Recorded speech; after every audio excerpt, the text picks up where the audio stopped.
and center and the organs harvested.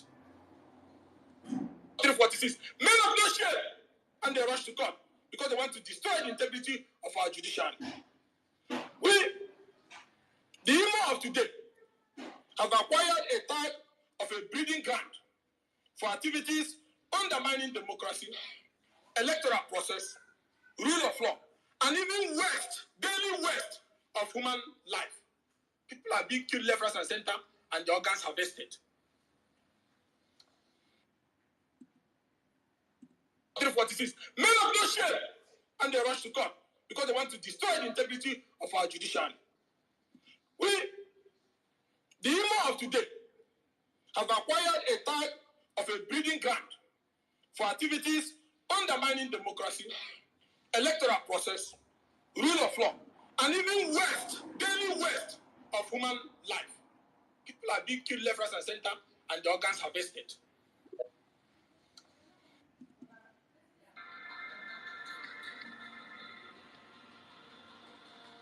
The coalition of political parties has released video evidence of alleged perpetrators behind the attack on the residence of its spokesperson, Ikenga Ugochinyere, in Okokwa, Idiato North local government area of Imo State.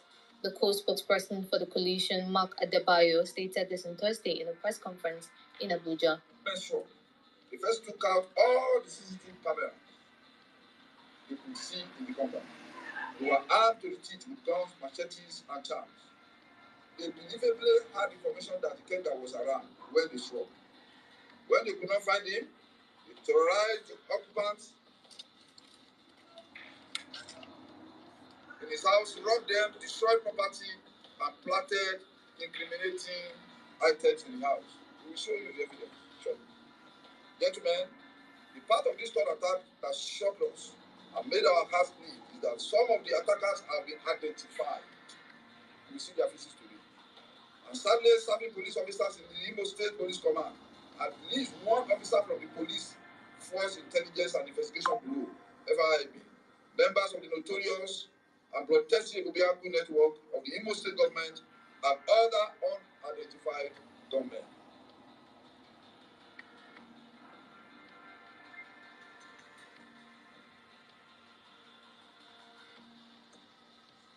So you can see that as they are moving in, you can see that one of them has been identified in that area that you saw. And some of the electricity, look at them, people have run and they are taking their properties. They are stealing what is left of whatever those who have run for their lives have left behind. Imagine. If you look at, I started by saying that the thief cometh not but for to steal, to kill, and to destroy. And you see what they are doing. After 2 attempts on his life, these guys are not letting off. They are not pulling down.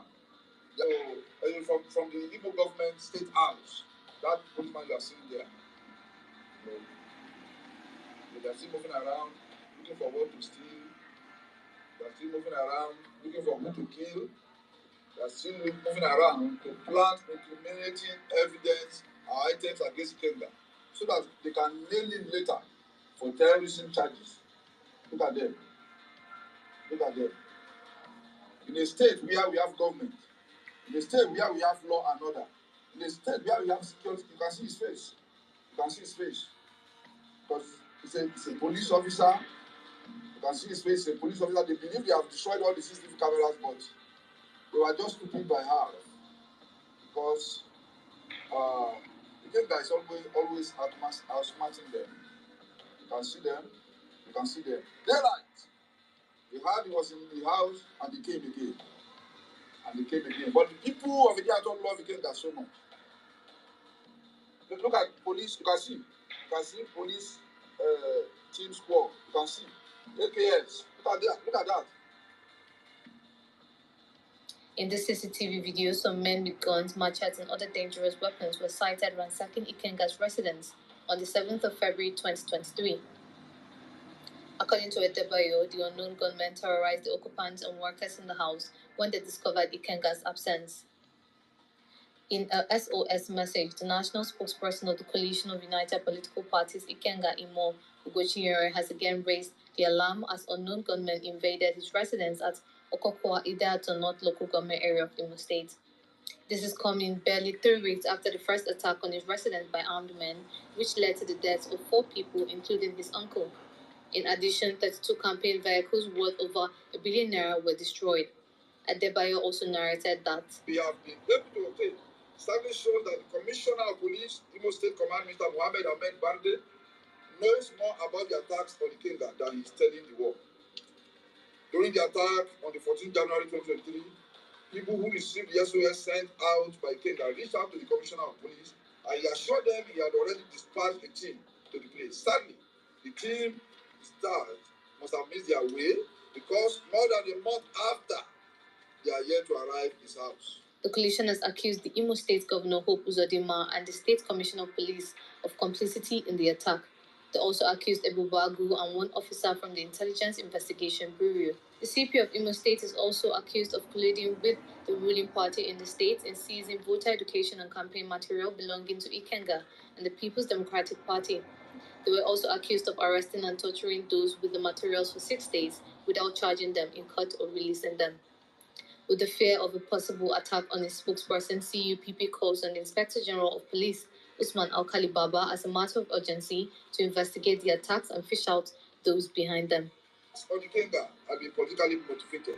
We insist that the attacks are because of his revelation of the Omuma magic, and we insist that the governor of Imo State, Obusodima, has questions to answer, criminal questions.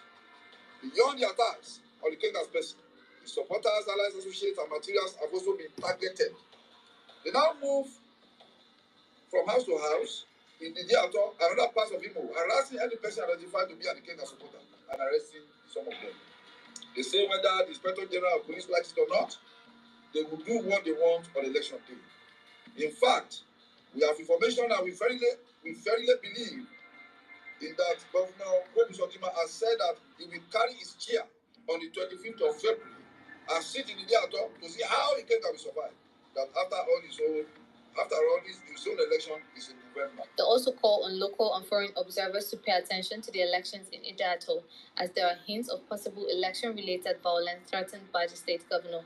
The fact that governors have immunity does not guarantee them to be behaving with impunity. I think we have to make that very clear. It is on this note that we invite election observers, both domestic and foreign, to note the Idato Federal Constituency election as a flashpoint that must be covered, as there has been promise of bloodshed by the governor of Imo State on the people of that constituency. Particularly, we invite the European Union, United States Embassy, the British High Commission, and the Indian Embassy, all other accredited observer groups to ensure that they deploy to Idiato and South North and South local government areas on the 25th of February 2023. We also invite the National Security Advisor, Inspector General of Police, the Director General of the State Security Services, and indeed all heads of security agencies and the Interagency Consultative Committee on Election Security to note Idiato as a flash point. The Public Relations Officer of the State Command, ASP Henry Okoye, was contacted but could not be reached for comments.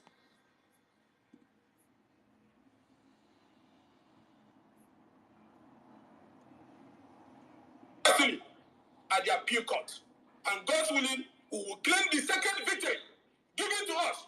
For which they have 1 billion in that of 346, men of no shame, and they rush to court because they want to destroy the integrity of our judiciary. We, the Imo of today, have acquired a tag of a breeding ground for activities undermining democracy, electoral process, rule of law, and even daily waste of human life. People are being killed left, right, and center, and the organs harvested. And they rush to court because they want to destroy the integrity of our judiciary.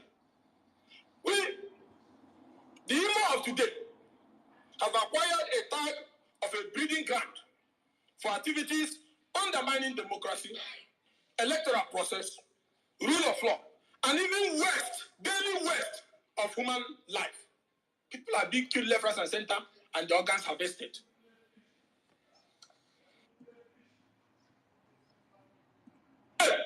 And they rush to court because they want to destroy the integrity of our judiciary. Thank you very much for this. The Imo of today have acquired a tag of a breeding ground for activities undermining democracy, electoral process, rule of law, and even daily waste of human life. People are being killed left, right, and center, and the organs harvested.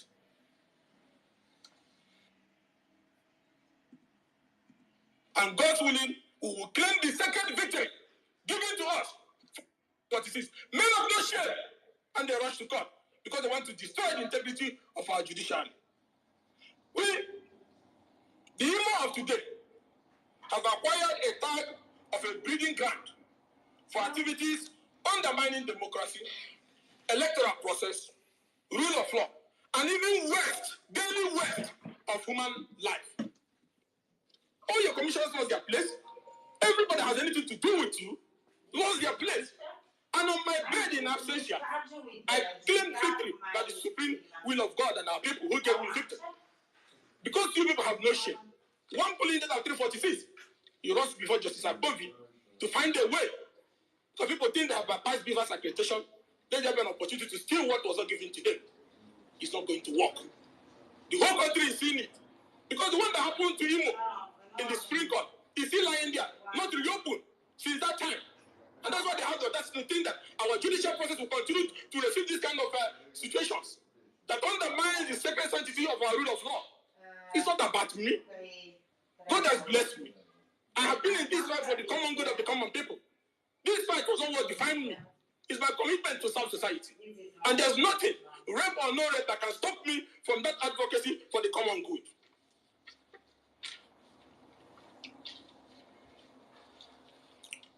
The man who of the man's OPC used to challenge me came third and won one polling unit out of 346, like I said before. They have challenged these issues, and courts have held the venue valid, and they lack the local standard to challenge it. This case came as a result of the boldness of Uzodinma to take fake papers to Supreme Court and mislead the Supreme Court to declare him winner from fourth position. Hence, they planned a repeat of using a man who won one polling unit out of 346 and came third in an election to silence a man who the people elected. But you cannot. We have fought these political monsters over the years, and we will keep fighting them. Hope of a better society dies when men of goodwill shy away based on temporary issues and abuse of the system from fighting. We will not shy away. Justice Akpovi's decision, and I repeat, Justice Akpovi's decision to use a pre-election matter to attempt to void the supreme will of our people is very disappointing, and we will challenge it vigorously at the appeal court. And God's willing, we will claim the second victory given to us. For we they have one polling unit out of 346, men of no shame, and they rush to court because they want to destroy the integrity of our judiciary. We, the Imo of today, have acquired a tag of a breeding ground for activities undermining democracy, electoral process, rule of law, and even daily waste of human life. People are being killed left, right, and center, and the organs harvested. They rush to court because they want to destroy the integrity of our judiciary. We, the Imo of today, have acquired a tag of a breeding ground for activities undermining democracy, electoral process, rule of law, and even daily waste of human life. People are being killed left, right, and center, and the organs harvested. They rush to court because they want to destroy the integrity of our judiciary. We, the Imo of today, have acquired a tag of a breeding ground for activities undermining democracy, electoral process, rule of law, and even daily waste of human life. People are being killed left, right, and they rush to court because they want to destroy the integrity of our judiciary.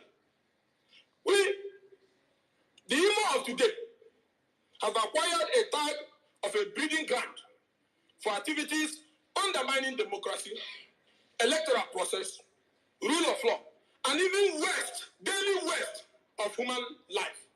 People are being killed left, right, and center, and the organs harvested. They rush to court because they want to destroy the integrity of our judiciary.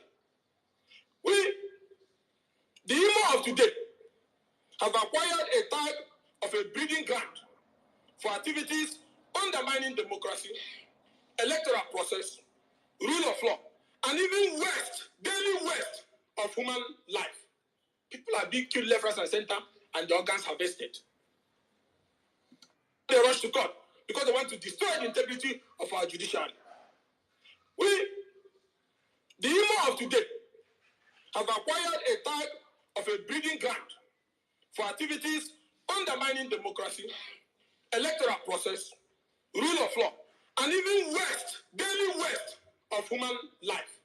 People are being killed left, right, and center, and the organs harvested. They rush to court because they want to destroy the integrity of our judiciary. We, the Imo of today, have acquired a type of a breeding ground for activities undermining democracy, electoral process, rule of law, and even daily waste of human life. People are being killed left, right, and center, and the organs harvested. God, because they want to destroy the integrity of our judiciary. We, the Imo of today, have acquired a type of a breeding ground for activities undermining democracy, electoral process, rule of law, and even daily waste of human life. They rush to court because they want to destroy the integrity of our judiciary. We, the Imo of today, have acquired a type of a breeding ground for activities undermining democracy, electoral process, rule of law, and even daily waste of human life. People are being killed left, right, and center, and the organs harvested. Ụzọ ọhịa na-abụdị na Njaba. Achọla m ịbụ mgbe ebe ahụ 2 times. Isi nke izizi m gara ụmụ skuulu nọ nso dị a apụta m. Unu ga-egwa ha pụọ dị aga ebe ọzọ. The next one m ga-ede dị abụọ mbọ the place. Nke na ụzọ ụmụta nze laba ntị ụzọ aka. Awụ nọ na mbe nọ dị a gwa ha pụọ from there. Nke nọ na Njaba ọhịa nke ọzọ ha pụọ from there. 1 week more. Ụzọ ọhịa na-abụdị na Njaba. Achọla m ịbụ mgbe ebe ahụ 2 times. Isi nke izizi m gara ụmụ skuulu nọ nso dị a apụta m. Unu ga-egwa ha pụọ dị aga ebe ọzọ. The next one m ga-ede dị abụọ mbọ the place. Nke na ụzọ ụmụta nze laba ntị ụzọ aka. Awụ nọ na mbe nọ dị a gwa ha pụọ from there. Nke nọ na Njaba ọhịa nke ọzọ ha pụọ from there. 1 week more. Ụzọ ọhịa na-abụdị na Njaba. Achọla m ịbụ mgbe ebe ahụ 2 times. Isi nke izizi m gara ụmụ skuulu nọ nso dị a apụta m. Unu ga-egwa ha pụọ dị aga ebe ọzọ. The next one m ga-ede dị abụọ mbọ the place. Nke na ụzọ ụmụta nze laba ntị ụzọ aka. Awụ nọ na mbe nọ dị a gwa ha pụọ from there. Nke nọ na Njaba ọhịa nke ọzọ ha pụọ from there. 1 week more. Ụzọ ọhịa na-abụdị na Njaba. Achọla m ịbụ mgbe ebe ahụ 2 times. Isi nke izizi m gara ụmụ skuulu nọ nso dị a apụta m. Unu ga-egwa ha pụọ dị aga ebe ọzọ. The next one m ga-ede dị abụọ mbọ the place. Nke na ụzọ ụmụta nze laba ntị ụzọ aka. Awụ nọ na mbe nọ dị a gwa ha pụọ from there. Nke nọ na Njaba ọhịa nke ọzọ ha pụọ from there. 1 week more.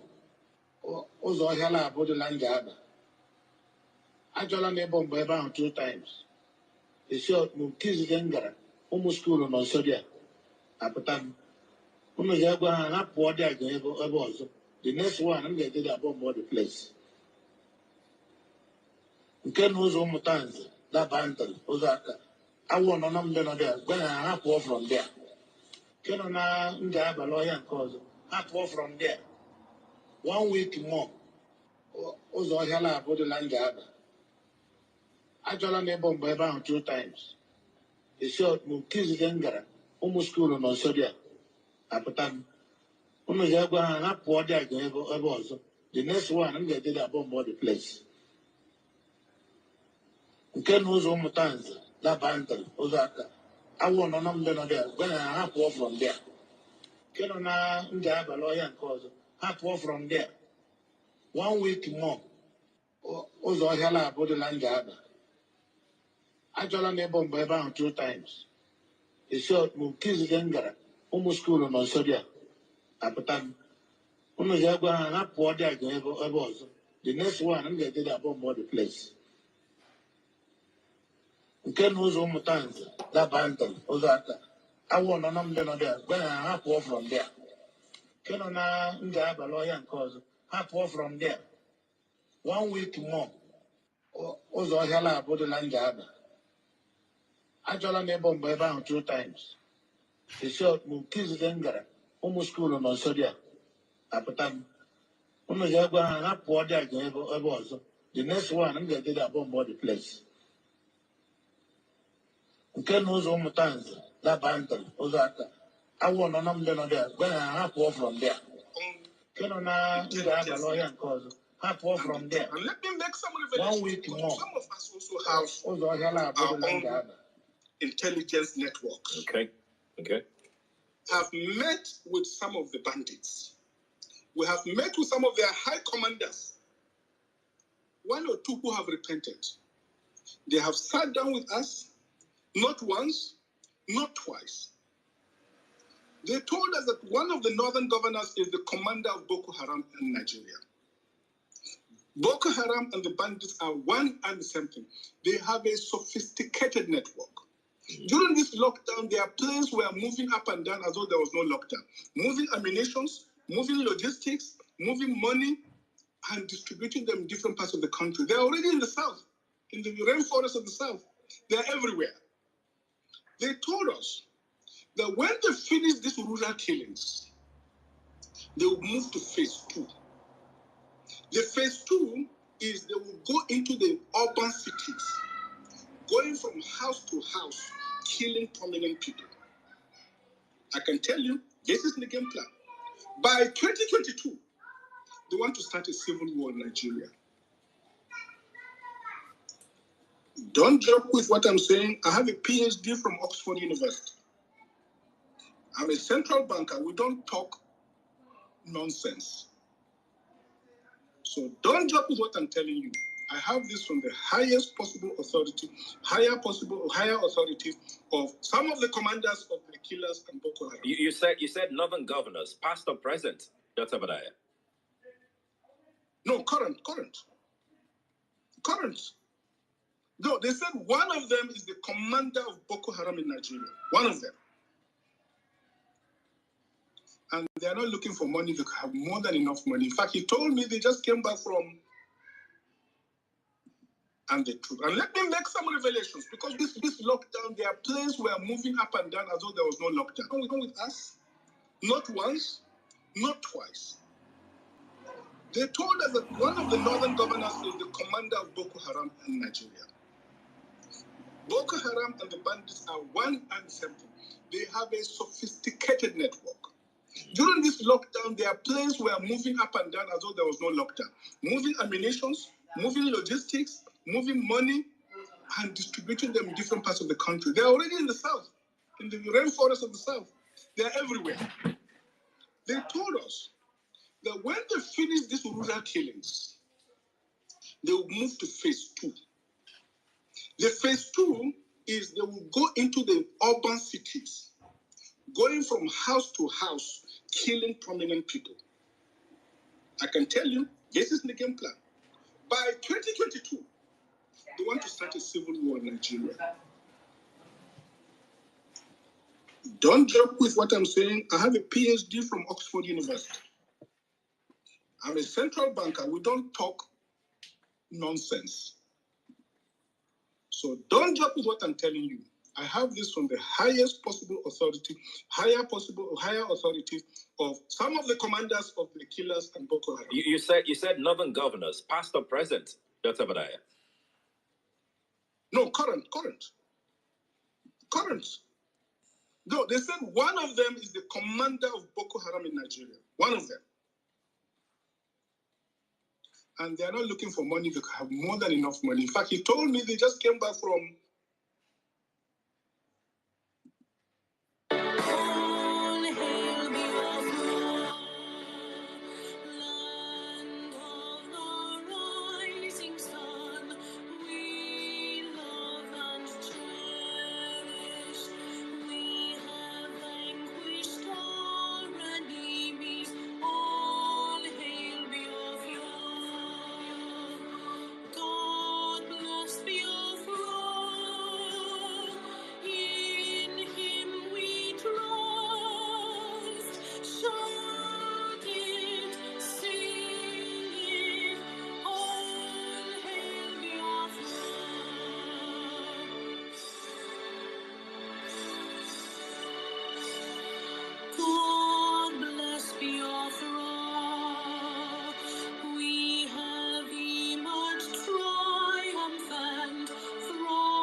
We observe a minute silence to the fallen heroes of Biafra, and the time starts now.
We mourn our heroes past, we celebrate them, and we celebrate our heroes living as well as we continue to fight on to see that Biafra is fully restored.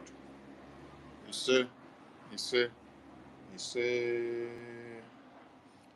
Greetings to everyone, and you're all welcome to this space that will take us down into our fundraising of the week. And tomorrow is another town hall meeting and we implore everyone to remember to be part and parcel of this town hall meeting, because this is where we meet, this is where we raise funds, this is where we come together to make things happen.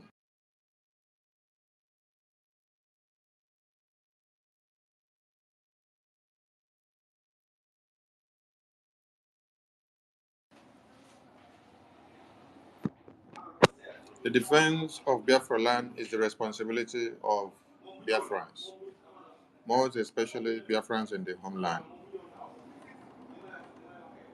They will kill us, we'll kill them back. At the end, Biafra will come.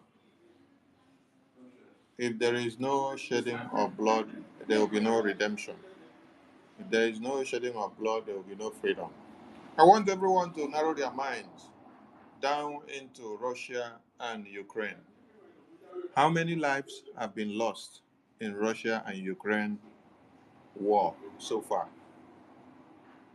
How many resources have been destroyed?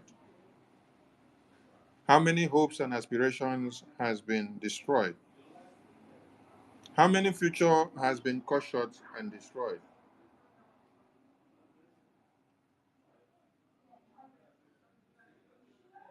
But yesterday, what did you see? Yesterday, you saw Donald Trump meeting Vladimir Putin, meeting Zelensky, meeting the European leaders from how many countries, talking, dialoguing,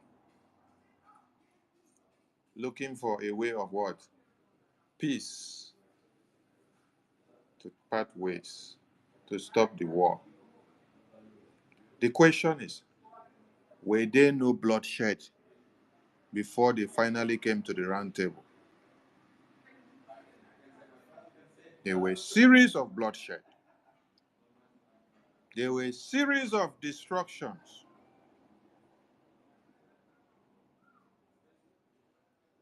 Babies' lives have been cut short. Pregnant mothers, and even those that they have destroyed their future for eternity. I salute the existence of our heroes who have sacrificed for the freedom of the Biafran people. Our mothers were massacred in 1929 as heroes of our time, when our fathers were helpless and they became warrant slaves and chiefs to the colonial masters and one Nigeria. And the responsibility fell on the shoulders of our women after they had protested from inside house. You know, when a woman will protest from inside house, which you will not see what you are supposed to see in the house. You will not see all the goodies that used to happen in the house, because they have to protest, because you have failed.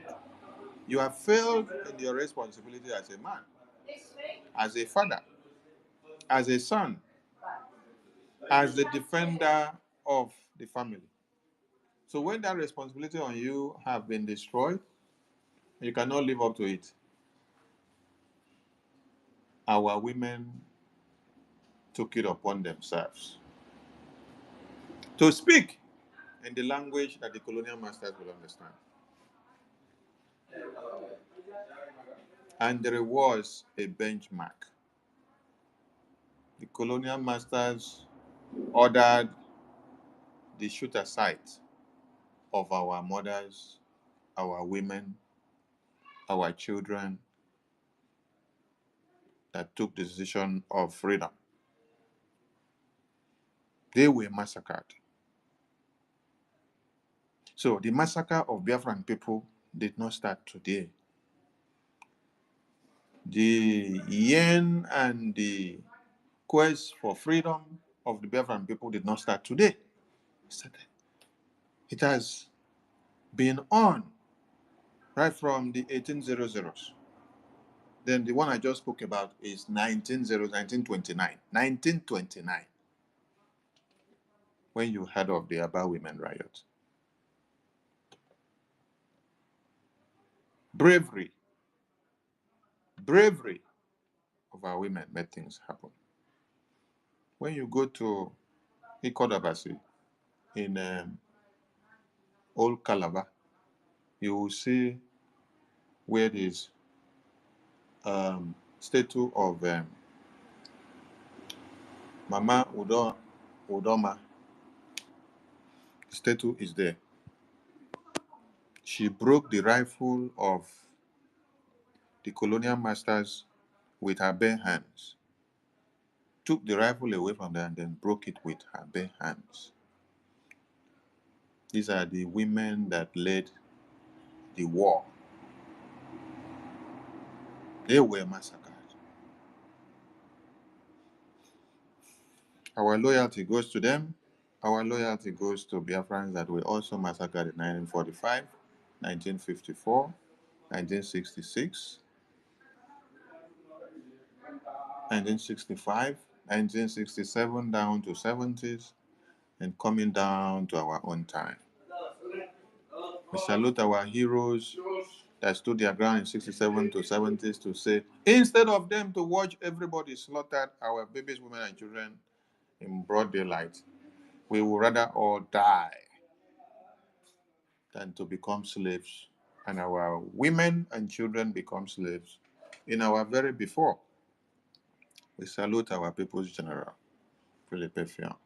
We salute our People's General, Ikemba, Mutumeku Ojukwu. We salute our Ndi Oga, the Ogas that have been before us that are small, small Ogas. We have the big, big Ogas that have been before us. We salute Wazirike for your sacrifices. We salute our Supreme Leader, Mazi Nnamdi Kanu, who happens to be the topic of this very day, of this broadcast. We salute our Prime Minister. And we salute our heroes that are fighting in the battlefield to give woto to the enemies of Biafra. Biafran people are winning the war. And that is what you need to propagate now.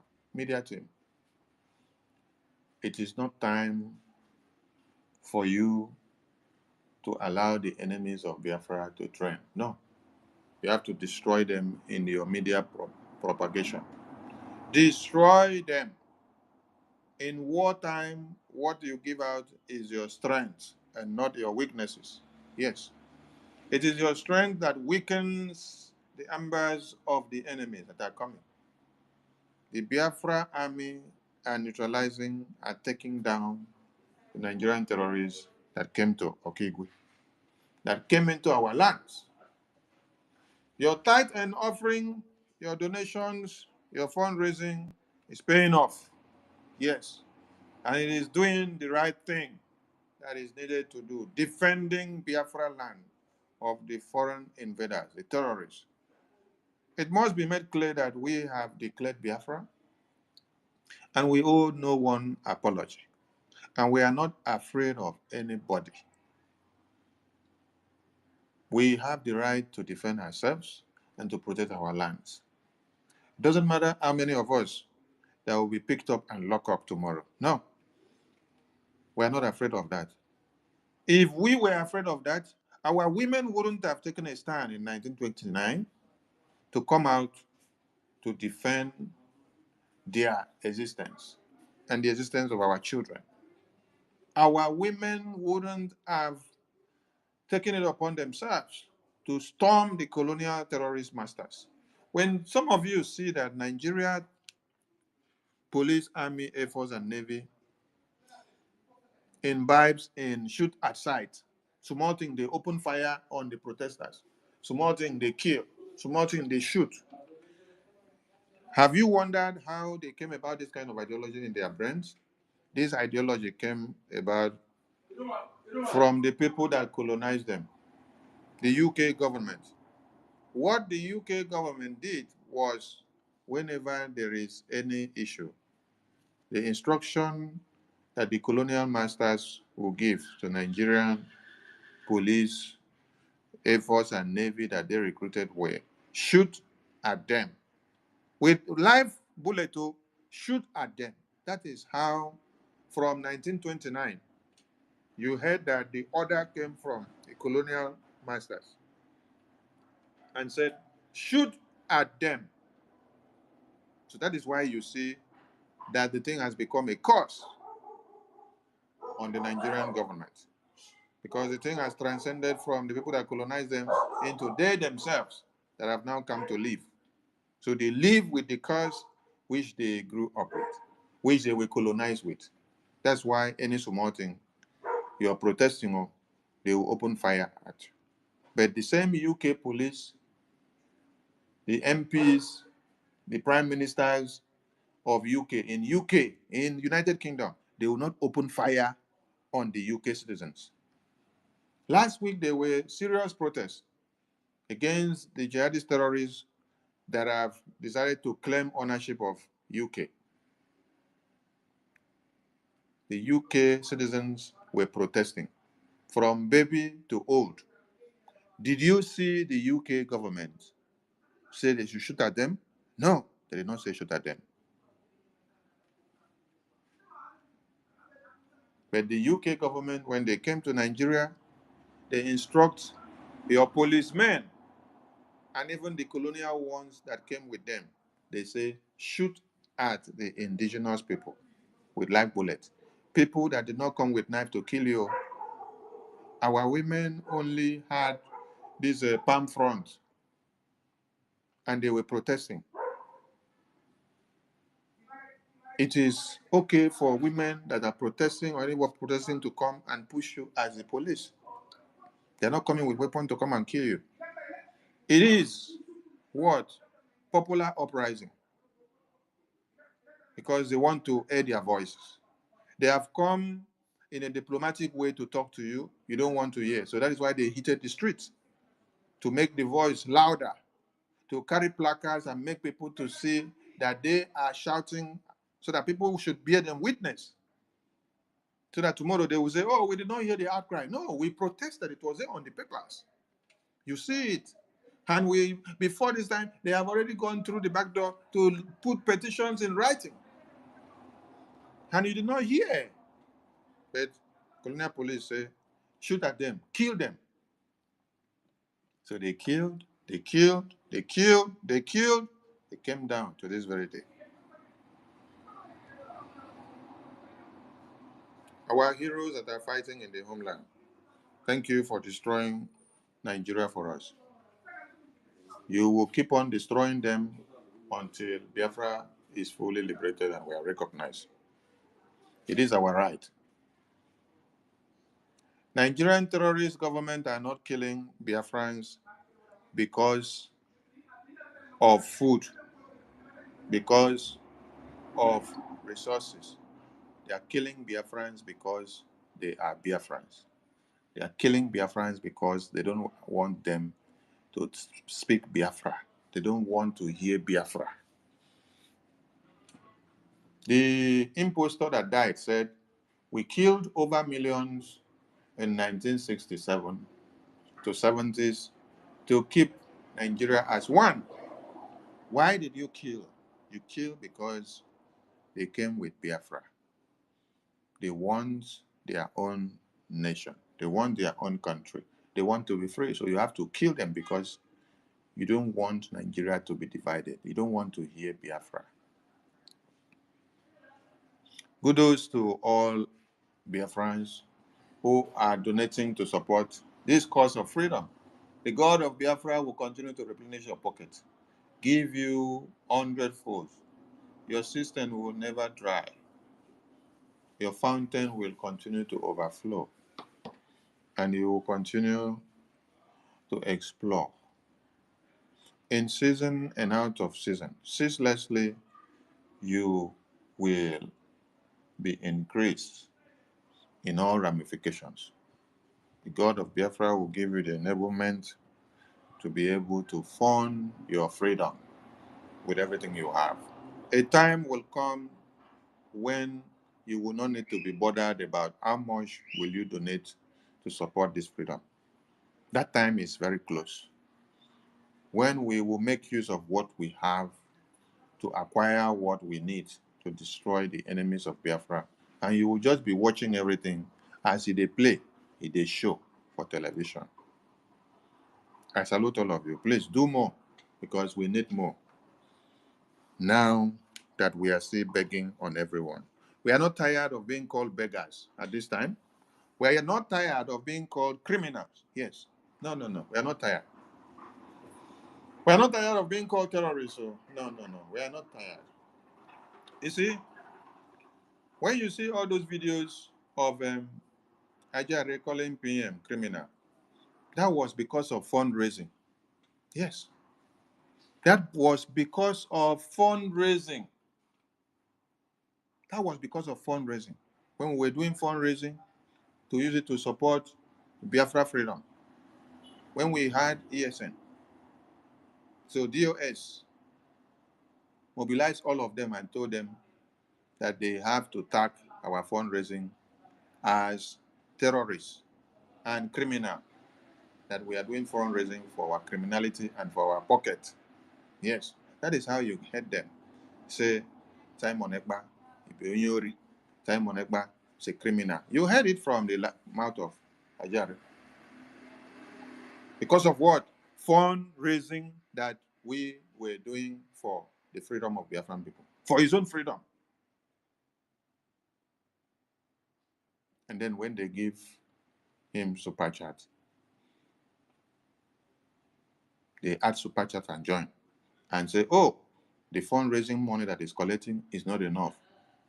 That now he has started collecting super chats.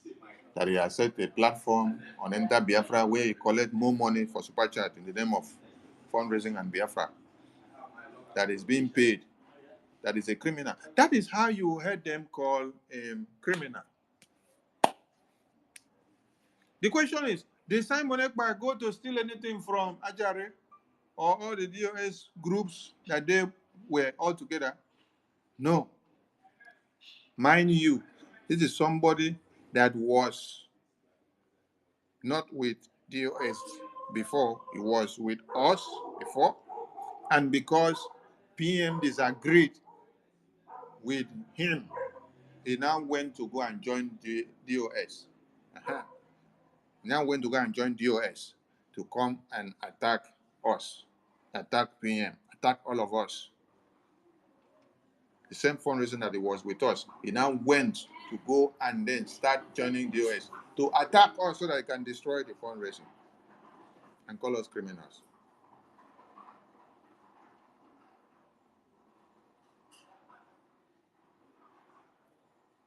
And thereafter, he came back again.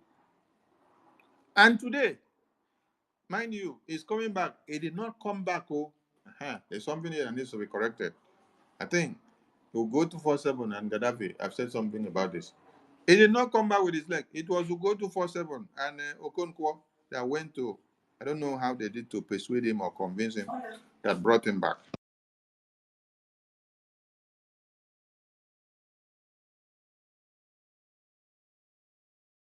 So we'll go to 47 and Okonkwo and Gaddafi, they are the best people to explain that very well of how they did it.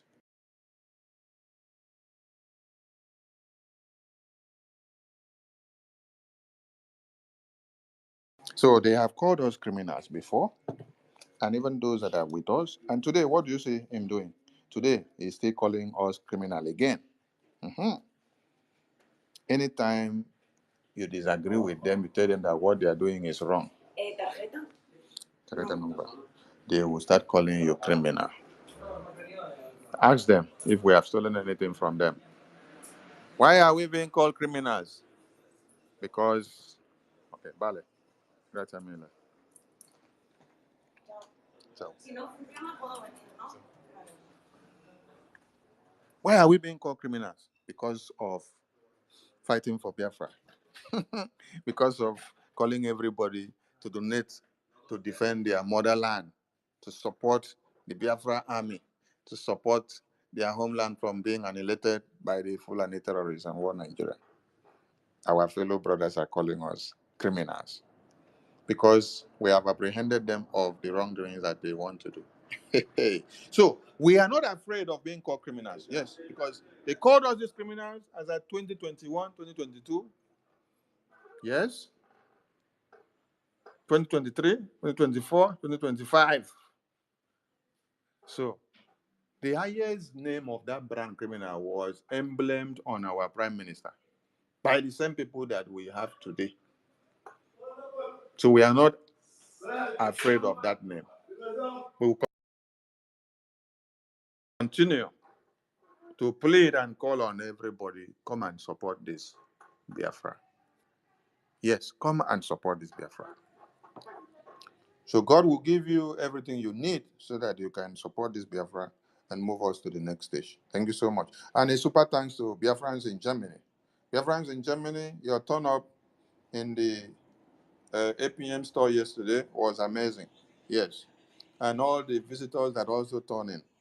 You did well. We salute all of you. We thank you for that love, that togetherness, the joy and happiness that we felt there. And if you are from Germany, call on Honorable OK, call on Honorable BMO, call on everyone you know in Germany and join the Biafra License, because yesterday was awakening. So go back and join. We want to see you and your names in every fundraising and town hall meeting. We are going around every country and continent where we see that your brains have been damaged by accountability groups to reawaken your subconsciousness and reset your brains and bring you back to normalcy, so that you will understand that you did not come here to follow people, to hate your freedom, but you came here to walk to the freedom of your Biafra land. Some of you are just doing follow. Yes. You don't have a second thought at time to sit back and think. I am following accountability group that say they are looking for accountability. When Oyendu was here, is it not because of this accountability that he got angry with DOS? When PM was here, is it not because of accountability that he dismantled Umuada? Is it not because of accountability that he dismantled the think tank group of Emeka Living Deadstone? Was it not because of accountability that Ifyo Wubiko was sent out, Chichi was sent out, and all the others? Was it not because of accountability that Nelly Ofegu, Madam Oyibo, all of them went one side? Was it not because of this accountability? Because this accountability, these women want to come and use this accountability to destroy the formidability of the defense. Since this accountability was removed on the way, on the road, for the past 2 years that our PM have been on steady watch of duty, since the accountability was rolled out, taken out of the way, haven't you seen the progress that we made? Yesterday I was saying something, that Ambazonia have fought for their freedom for over 10 years. Nelson Mandela fought for this freedom for South Africa for 20-something years. And then you heard of Somaliland 20-something years before America now speak of them. Why now do you think that your own miracle should happen now?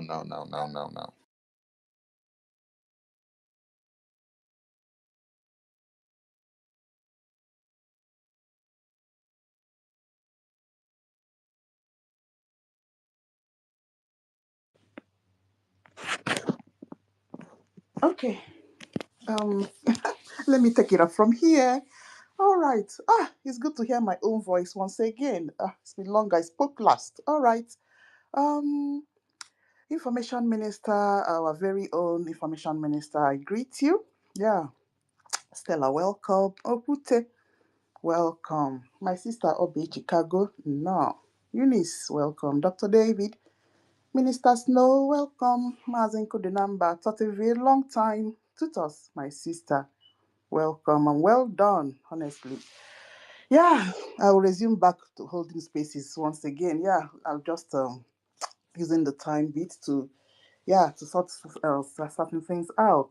Yeah, thank you, my sister. I'll be Chicago. All right, senior citizens, Benowa, welcome. Biafra free, no. Academic, yeah, I miss all of you. Let me just get on with it, my people. Yeah, Emenike. Minister Betty, no, biko, nonso. Mary welcome. Ogie, igodo, welcome.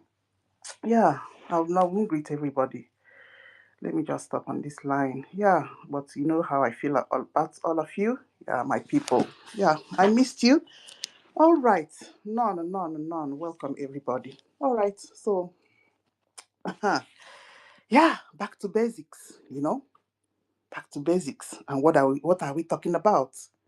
We need ego. I need the logo. I need the legema. Yeah, you see what is going on? And the news that we are hearing. Yeah, in as much as we are grieving. But at the same time, good news trickles in as well. And whenever we hear such good news, we jubilate. Anyangolia. Ifunia. Exactly. Whenever woto happens to the other side, anyamanienu and jubilate and we drink some cups of champagne. What are we talking about? What we are talking about is that Opanani is only us that are pushing for this thing. If we get with de facto in combination with, you know what I'm talking about, with our own support, we are the only person that are pushing for it. We need to commend ourselves.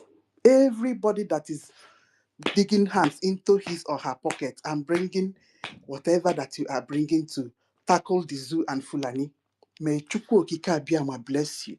May Chukwu Okike Abiyama replenish you. He said, He he said, said, he he said, said, he oh my, said, oh my he people. said, Okay, you can go he ahead, my said, sister. thank you so much for backing up for me there. Yes. And I will soon leave the mic for you so that that spirit that has just arisen will flow. Yes. Ambazonia have fought for many years. Somaliland have been on it for over 20 something years before you now hear that the American government are looking into their cases. But yet, look at Biafra. Look at Biafra. When was Biafra government head office unveiled in Washington, D.C., Baltimore? It was in September 2023. September 2023. In same October 2023, we now gathered in Helsinki for Biafra Helsinki Declaration. Then, in December 2024, we now gather in Lati for Biafra Declaration. How many years is that? How many years with milestones? Just look at the pace. The lobbies of BRGIE were contracted in August, September, thereabout of 2024. The attorney was contracted in November 16. That was when the public announcement was made, 2024. And then you are now in when? You are in August 2025. And you are already in Washington, D.C. You're already in U.S. Congress. You're already attending series of meetings that Ambazonia that have been fighting for over how many years have not attended. They did not have the roadmap to enter into Washington, D.C. They did not have the roadmap to enter into Congress. But now that PM Simon Ekpa came and then showed everybody the way. After BRGIE contracted Moran Global Strategies, every other emerging nations that have even existed and have been fighting since, they now followed the pathway of our PM. Today, you see Eritrea, they decided to follow the pathway of our PM to enter Washington, D.C., to enter U.S. Congress. Under the same thing, the PM has done a lot and showed the way. The same Moran Global Strategies, which he knows that they have the eye, the voice in U.S. Congress. The same Attorney Dabirio, which they know this is an international voice. Eritrea now is following the footsteps of our PM. Ambazonia that have been fighting for the past 10 years, that could not have the vision, that could not have the roadmap, that could not have the equation that we use to do that thing, they now follow the same footstep of what our PM showed. You see Somaliland. Today now you're seeing Somaliland doing tour, having meeting now, moving around in Washington, D.C. with the Moran Global Strategist, Elias. You see, PM used 2023, 2024. 2023, 2024, the lobbies came into play in August, September. Attorney came in November. Then calculate the month. It's not up to 1 year. And then you're seeing exploit happening. You're seeing miracles happening. While Biafrans in the homeland are doing wonders. When he cried and said, the cry and the massacre of Biafrans will be heard globally in the international community, some people did not understand what it meant and what he said. But today you can understand.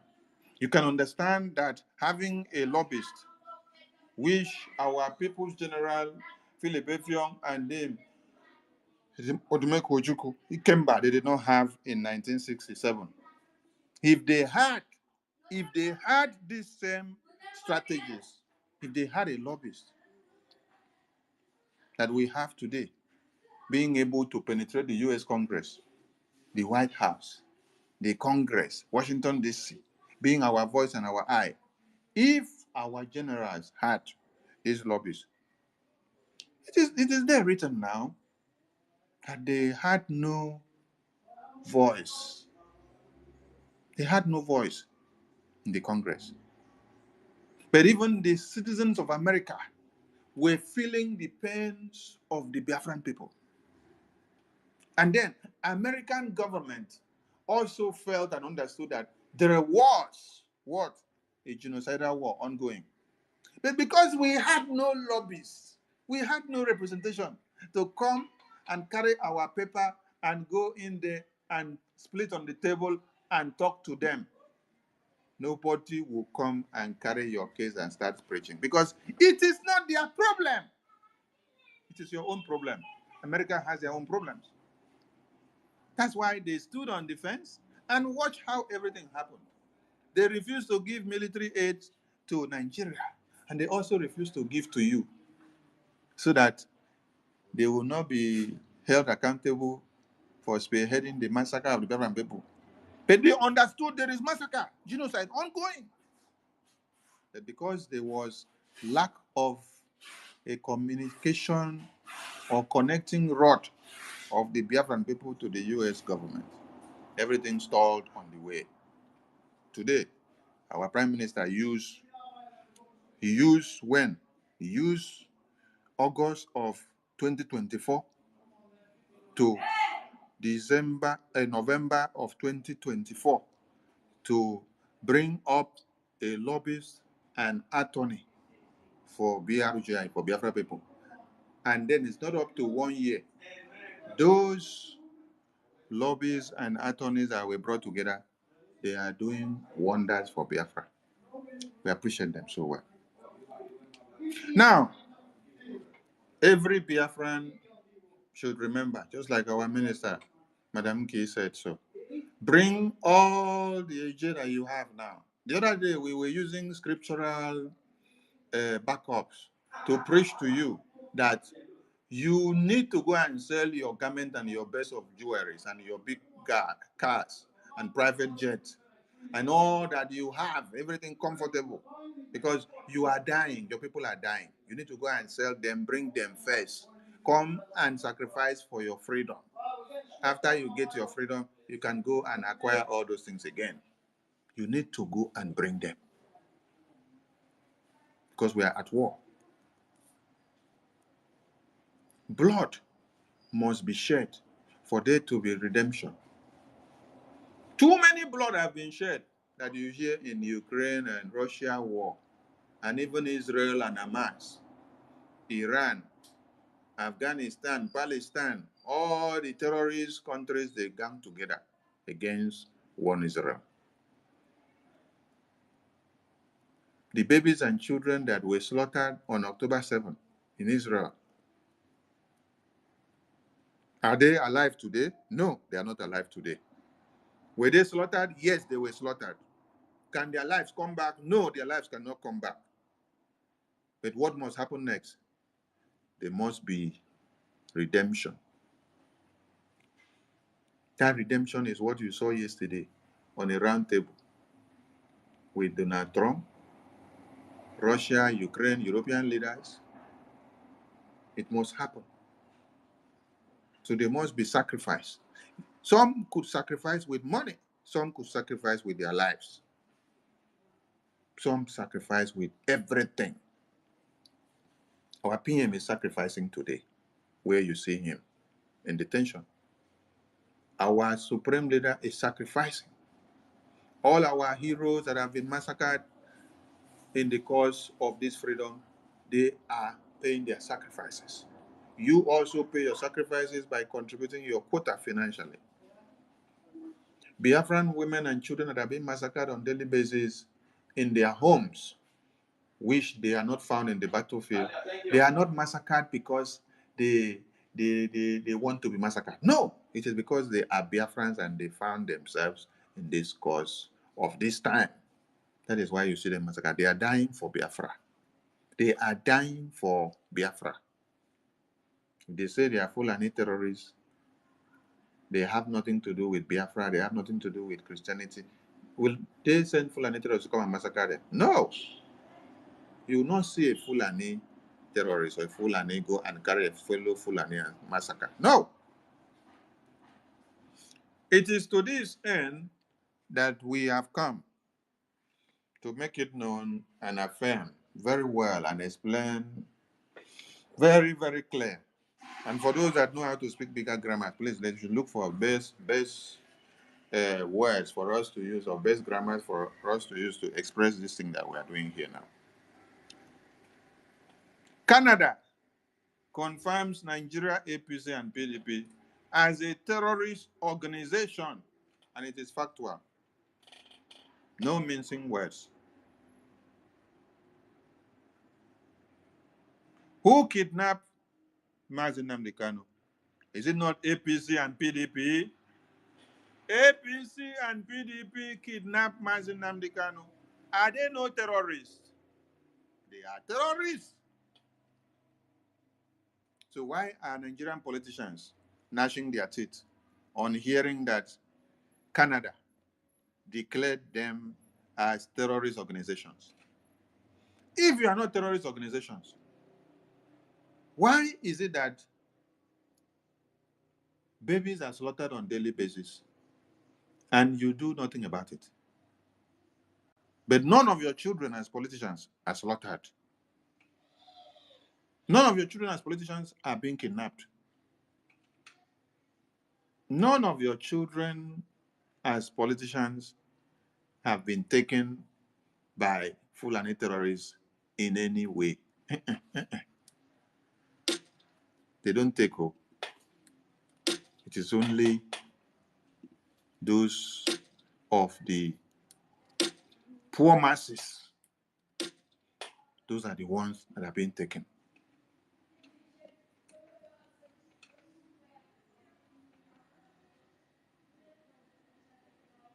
During elections, they massacre, they kidnap.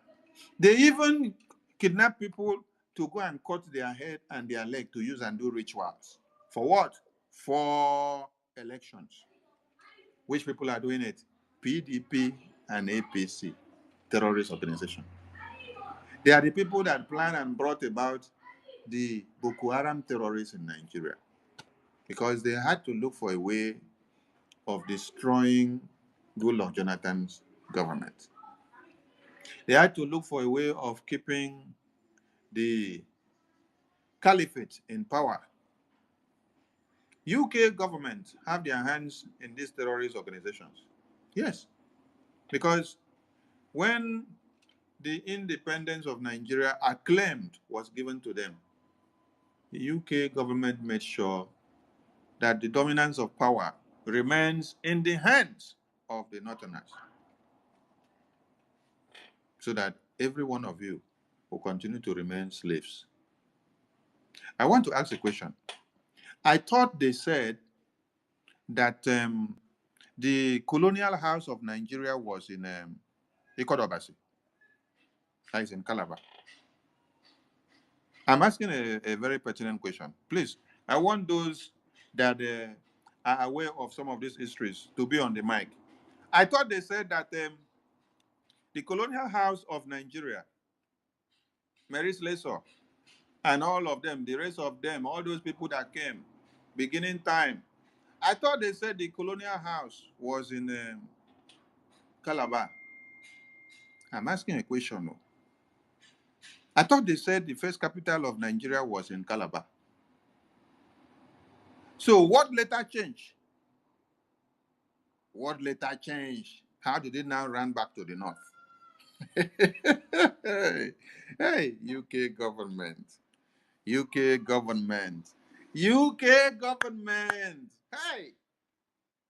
So when it was time to excavate the entire lands that are habitable and the resources in the whole eastern region and Nigeria, when it was time to enter and to know where things will work, how you'll be able to destroy and to eat, you had to use the only waterways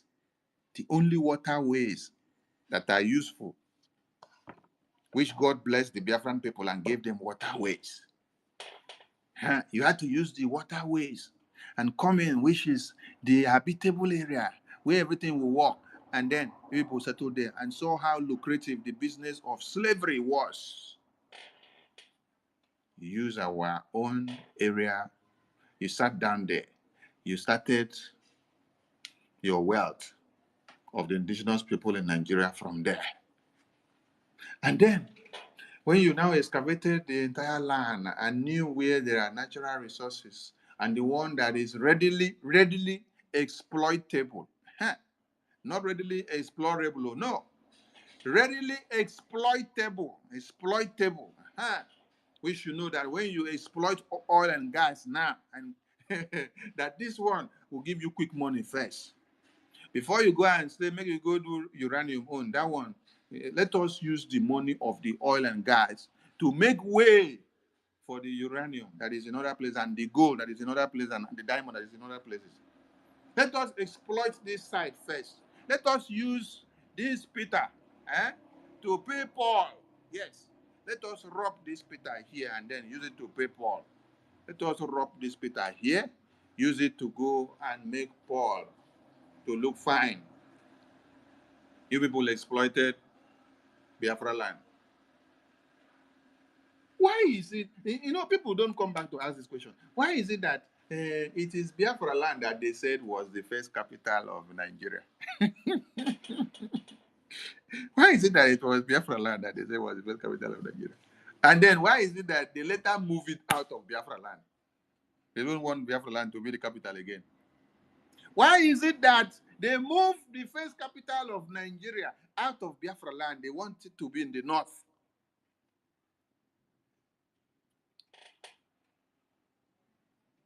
Oh, so Biafra land is not good to remain the capital of Nigeria after the exploitation of the resources. After exploiting the resources from there to use it to build the entire Nigeria, they have to move the capital from there because it's not good to be the capital, but it is good to be the den of exploitation. It is good to be the den that will do marketing, and the proceeds will be used to build the entire Nigeria. Then later, we will now dump that place and put it in chaos. Just look at what is happening. Have you ever wondered and asked yourself the question, if Biafra land was the first capital of Nigeria, that means the sea route, that when you even hear of the sea route to India, when they say who discovered the sea route to India, where they say where they call one man there, whether an Indian man. That means everything was from the Biafra land route, Abi. It is the sea route of Biafra that they used to enter. That is where they now came down to sit and ply everything about this Nigeria. And now, after they have made what they want to use. They now say they have to move everything out of Biafra land. Take it down to Lagos. Take it down to Abuja. Take it down to Kaduna. Take it down to Kano. Take it down to Gombe. Take it down to Ondo. And then you bury that same seaport that you people were using while the slave trade was very good, while the creation of Nigeria was very good, where you people entered to start the exploitation, all those places that were where it was good for business, where you people need to use to stand your ground, to fix the pillar. Oh, now it is where we have to dump. They dump the seaport of Calabar. They dump every seaport of Warri. They dump the ones in the rivers. Oh my God. Try. Alumeru.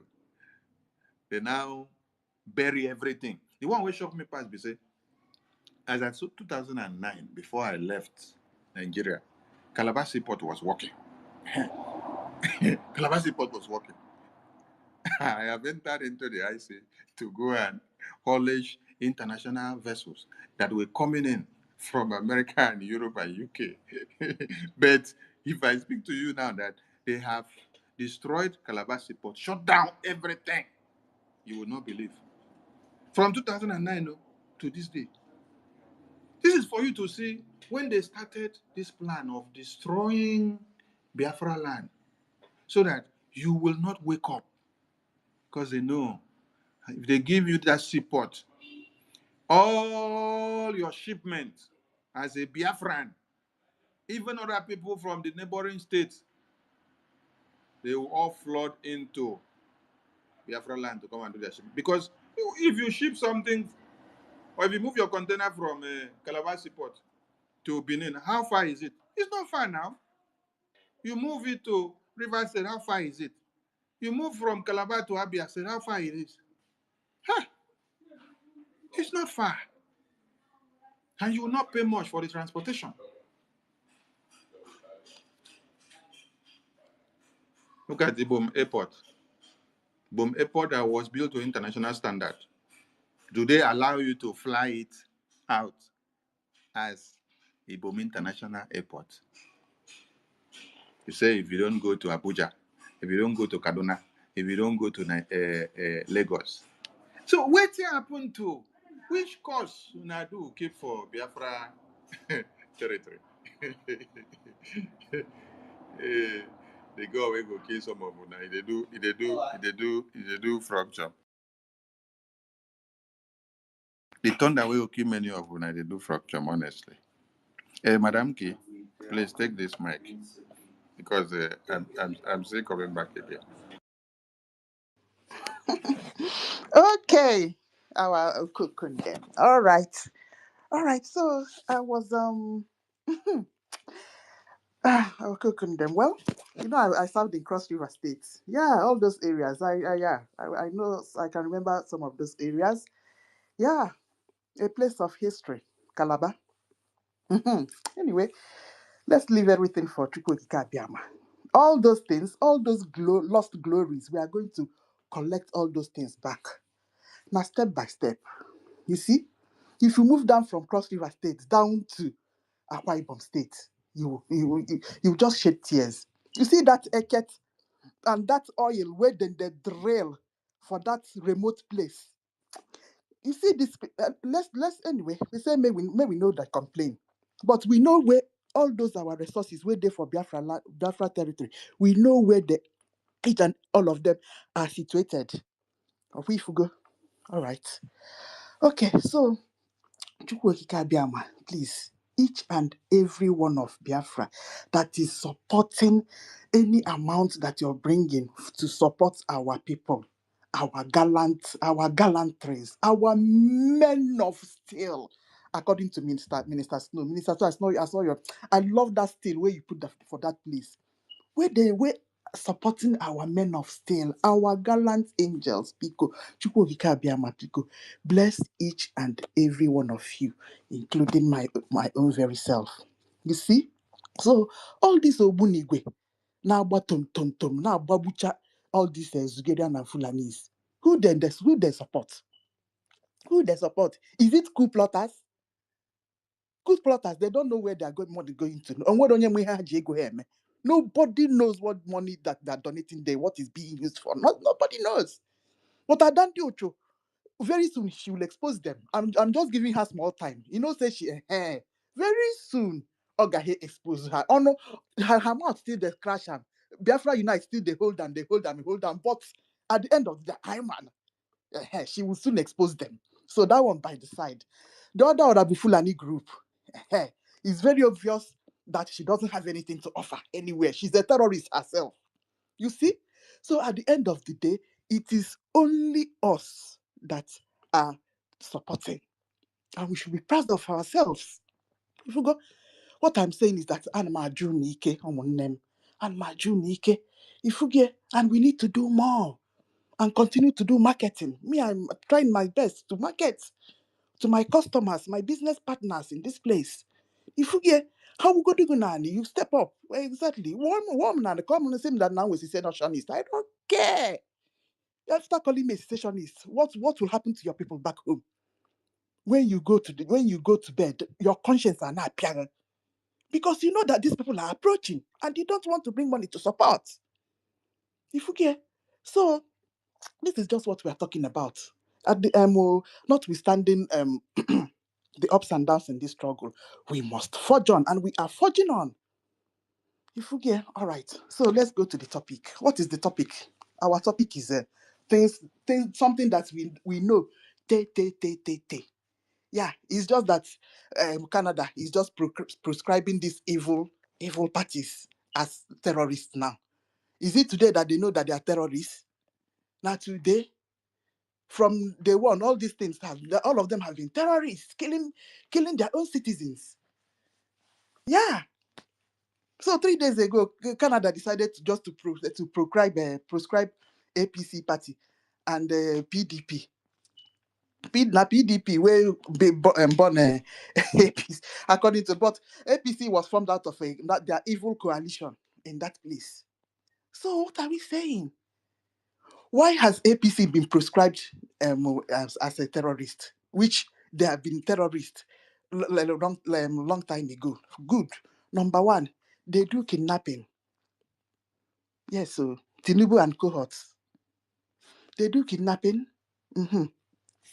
They are we even talking about the proof is there? The way they kidnapped Mazen Nnamdi Kanu, covered his face, and brought him from Kenya to Nigeria. Yes, so that is number one proof. But that is because Nnamdi Kanu is a public figure. That's the ones that they have been doing right from time. So their atrocities are just something that the whole country needs to be shut down with immediate effect. That is what we are asking international communities. Nigeria is not supposed to be existing by now. The thing that is going on there is more than the thing that you people think that is happening in Ukraine and all those wars, because the method of the way they kill people, both in Nigeria and within Biafra, I mean, you can't phantom it. And for you to say why we are crying is that it has become a normal thing. Seeing a headless body now, or seeing a baby that his or her head is cut off, is now very normal to people. This one Nigerian is they don't open spaces to talk about these things. They don't. Is it that they are not seeing these headless bodies on the timeline?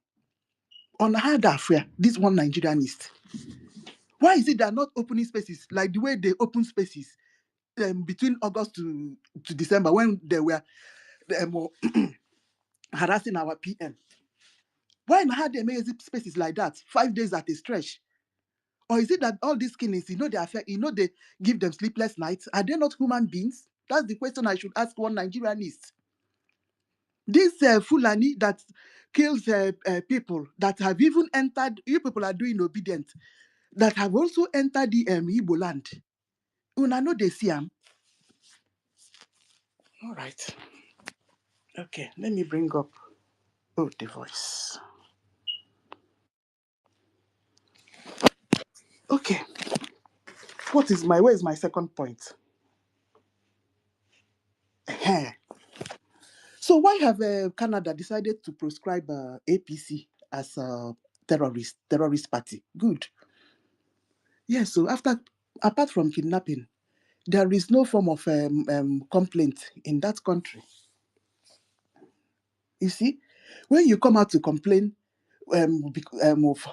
for the atrocities, they will use gun and shoot you down. Ehen. So no complaints. No, what you have to do is to enter your house and close your mouth. You see? Ehen. If you complain, either they send what they call DSS there to come and abduct you.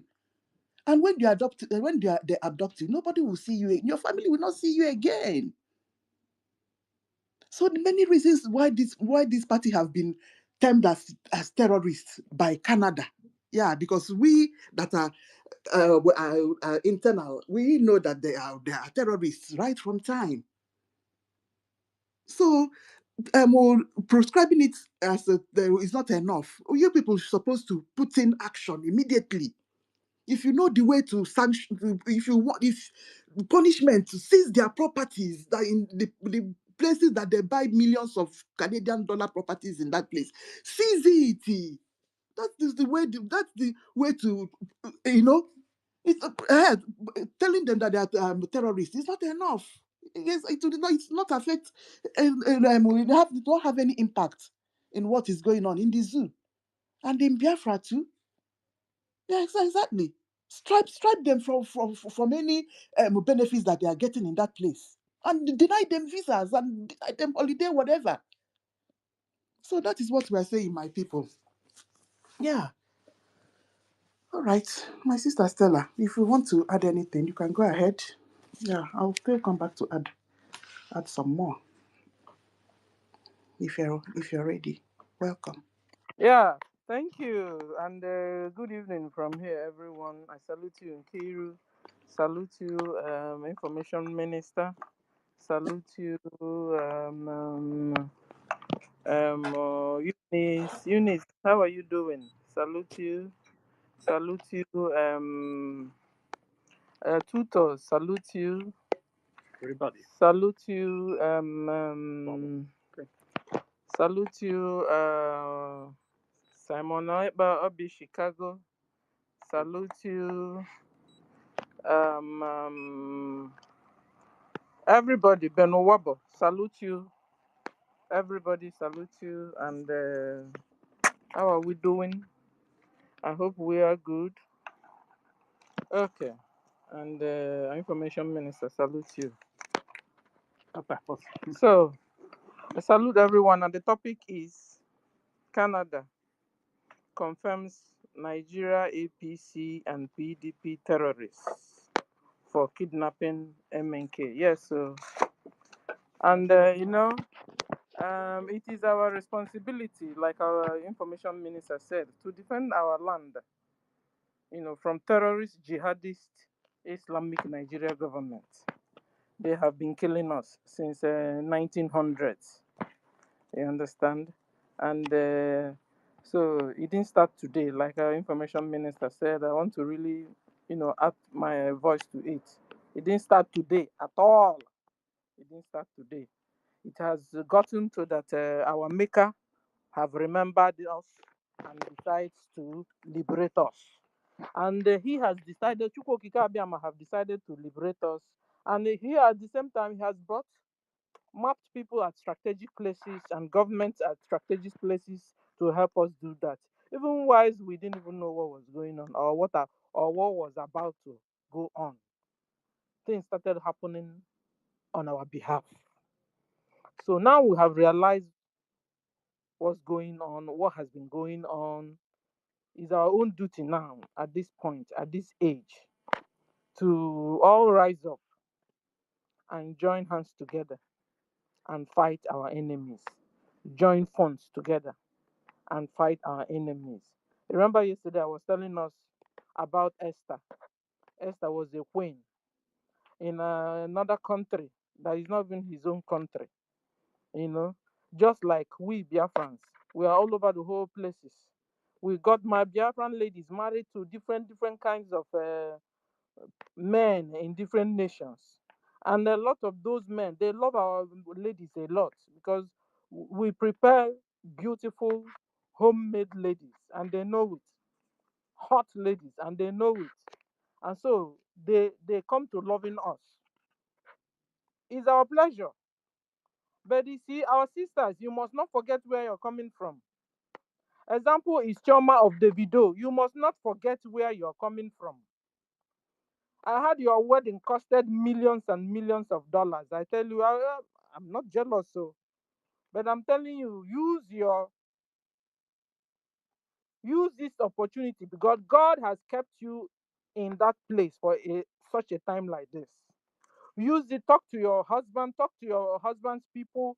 We need a help. We need a fund to fund and liberate ourselves. Be the Esther of our time, Chioma. Be the Esther of our time. A lot of you like that. We have even what do you call it? Rihanna or Rihanna. Rihanna that said that she's an Igbo. Where she's far up in American musician. American musician said she's originally Igbo. She really said it with her own mouth. Did video and showed us. Rihanna, I want to use this opportunity to tell you that they want to wipe your people out. Oh, you can join in the funding of the liberation of your people so that you can come home and become our own queen also. We will appreciate you, appreciate your record and everything. But you must come and join your people. You must come and join your people in what they are doing.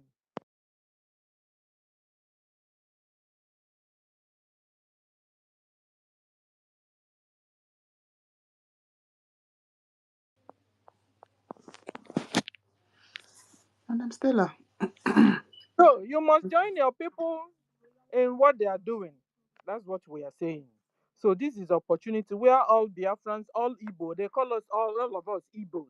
They call Biafrans Igbos. So when you hear Igbos, just know you are involved if you're a Biafran. So they say they are Igbo. A lot of people are even collecting this Igbo, even without we being sure if they are Igbo. Okay, be Igbo, no problem, but be a good citizen. Be a nice Igbo. Fund your liberation. I mean, let our plight touch you. Let our condition touch you, that you need a help, that you support. That's what I'm saying. So that you won't be like Bianco Ojuku or Bianco No, that got married, the Fulani child, and got married to a Biafran and turned around and fighting her husband's people. I asked you guys before, have you seen Bianca of recent? Because before she was going up and down to Finland, back and front, until they now took our PM that went to non-stop questioning. Now Bianca, no, we're not hearing from her anymore because she has done the job they told her to do. That's the saboteur there. So, Biafran ladies, wake up, wake up, wake up, wake up. God have kept you in all those good places, all those good families for such a time like this. To support and fund your liberation, to fund your people. You must be the Esther of our days. You must be the Esther of our time. Rise up, Biafran ladies, rise up. You have the magic, you have the power, you have the anointing to do that. And I want to appreciate the ladies already that are supporting. A lot are supporting even anonymously. A lot are supporting knowingly also. I want to shout out to all of you Biafran ladies that are supporting and funding our liberation and funding our recognition. I say God bless all of you and all of us. Yes, so because me, I'm bringing my tithe. You know, the way you pay your tithe in the church. It's been long, I don't go to church again. So this time, all the work I'm doing now, the whole tithe will come into Biafra government. Bagam. Yes, so are you jealous? Koishinaja. Bring your own tithe. Instead of going to waste it in the hand of a pastor that have jets, build schools that your children can attend. Stop being cheated. Stop being deceived. Wake up, rise up, Biafrans. You are the covenant people. This is your time to shine. God said that He will save you. That He will first of all made you jealous of the what do you call it? There's a word Bible used it. Of the Gentiles. You are not the Gentiles, my dear. All you Biafrans, you are not the Gentiles. The other way around is the Gentiles. God closed your eyes so that he could get the Gentiles into this fold. He's been able to do that. It's your turn now. It's your turn. Even Billy Graham said it. It's your turn to shine. It's your turn to come back to Chukwokika Abiyama. It's your turn to occupy your land, your God-given land. So your God can come there, talk to you, abide with you, and protect you in your own land for what is coming ahead. Am I prophesying? I'm just connecting the dots, ladies and gentlemen. So let's get back to our topic. I appreciate all of you. Guys, pick up the mic and let's discuss. And like our information minister said, today is our time. Biafran military are saying enough is enough of killings of Biafrans because we have declared or redeclared Biafra, and our military have right to defend us and remove all the terrorist, jihadist, Islamic Nigeria military out of our land. And I want to use this opportunity to tell you terrorists, Islamic Nigeria military, stop the killing of the poor civilians. Go and face Biafra military, man to man, military to military, weapon to weapon. Stop killing unarmed citizens. Stop. You must obey the rules of the engagement. You cowards. Stop killing pregnant women.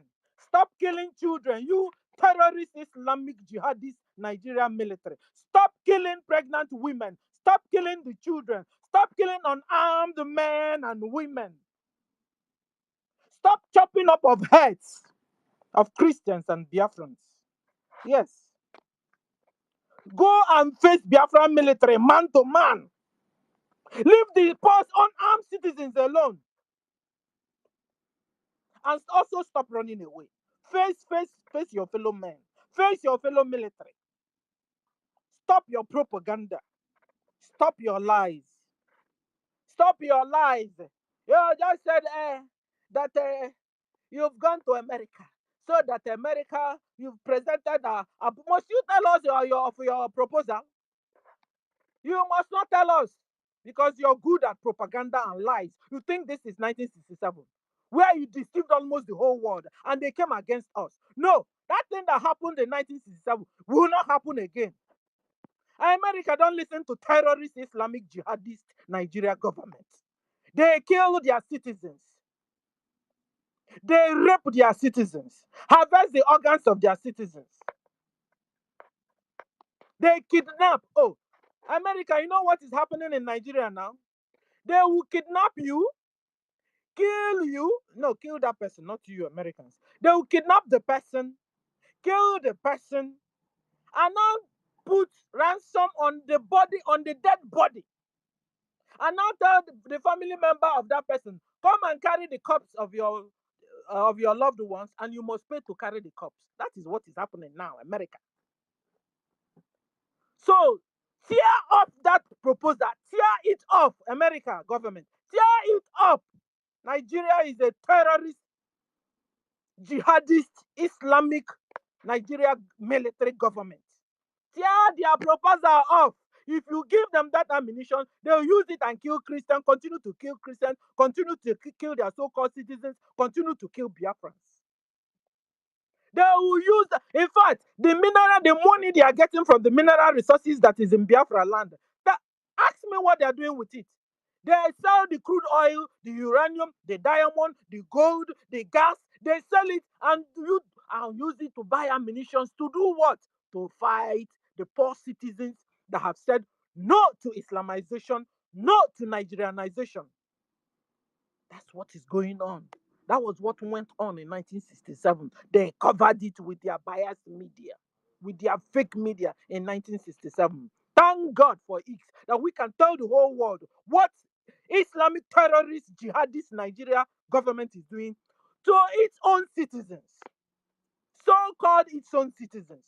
Because that Nigeria, you can count one or two Nigerian presidents that ever ruled Nigeria. Because as I'm telling you, foreigners are ruling the so-called Nigeria.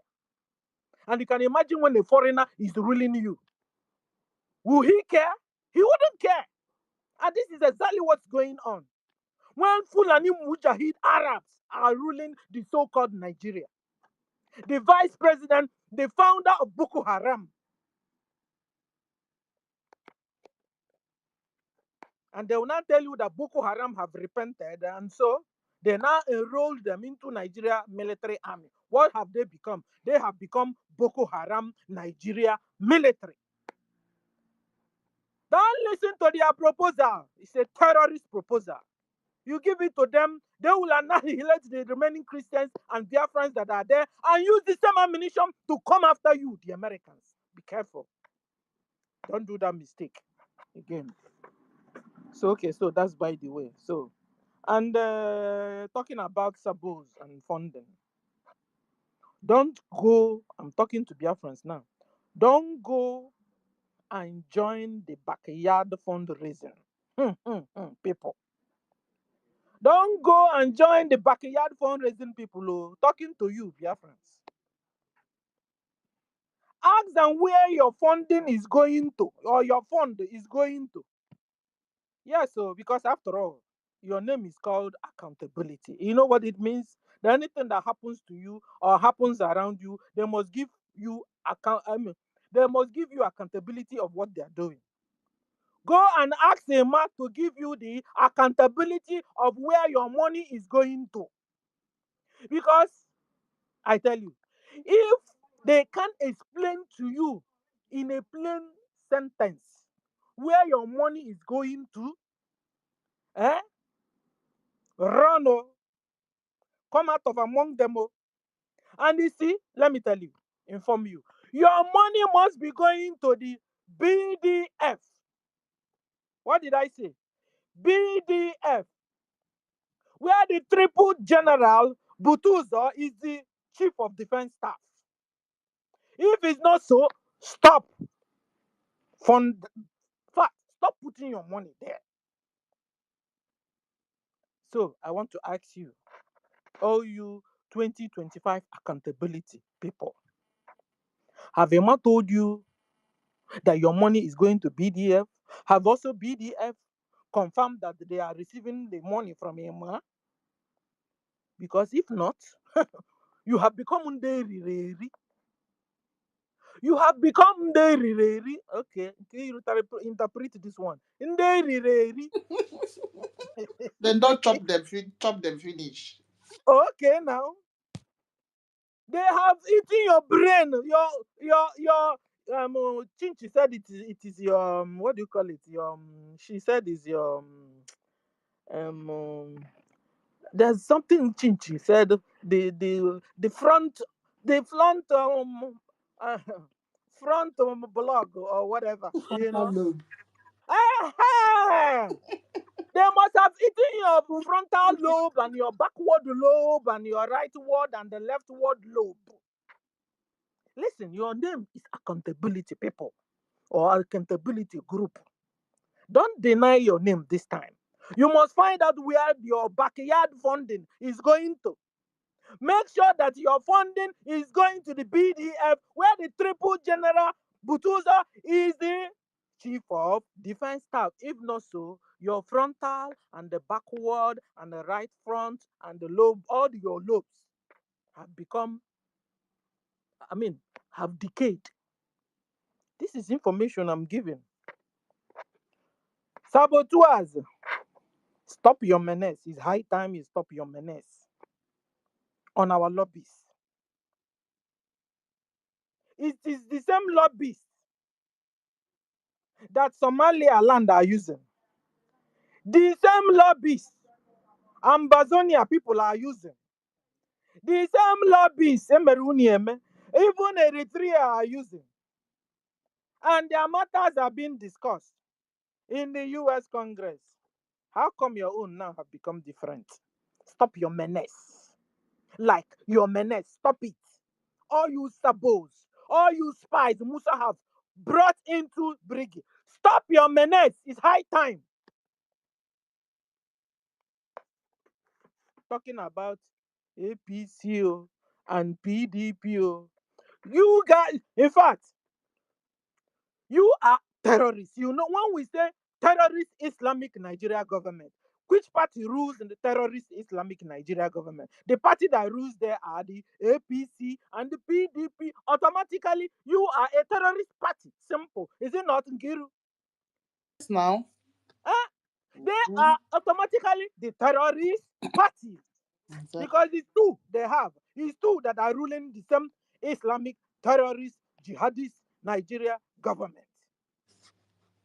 So Nigeria government, because the poor Nigerians are there that doesn't understand anything. So I'm talking to you, Nigeria government.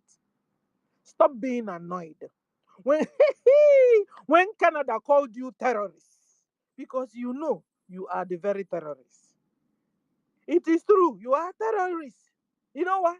You killed your so-called citizens. Nigeria raped her own so-called citizens. Nigeria kidnapped her so-called citizens. Ransoms are made. Ransoms are even made on dead bodies. They will kill you and then tell your mother or your father, bring a ransom to collect the dead body to bury. Yeah, so that is the latest now. That is the latest now. So you are a terrorist party.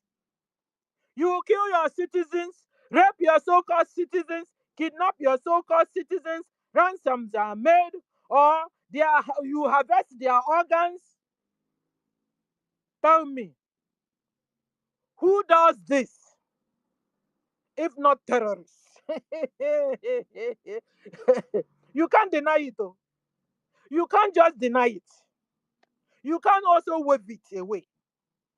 You do all this, and the only person or the people or gang that does this are terrorists that could do this.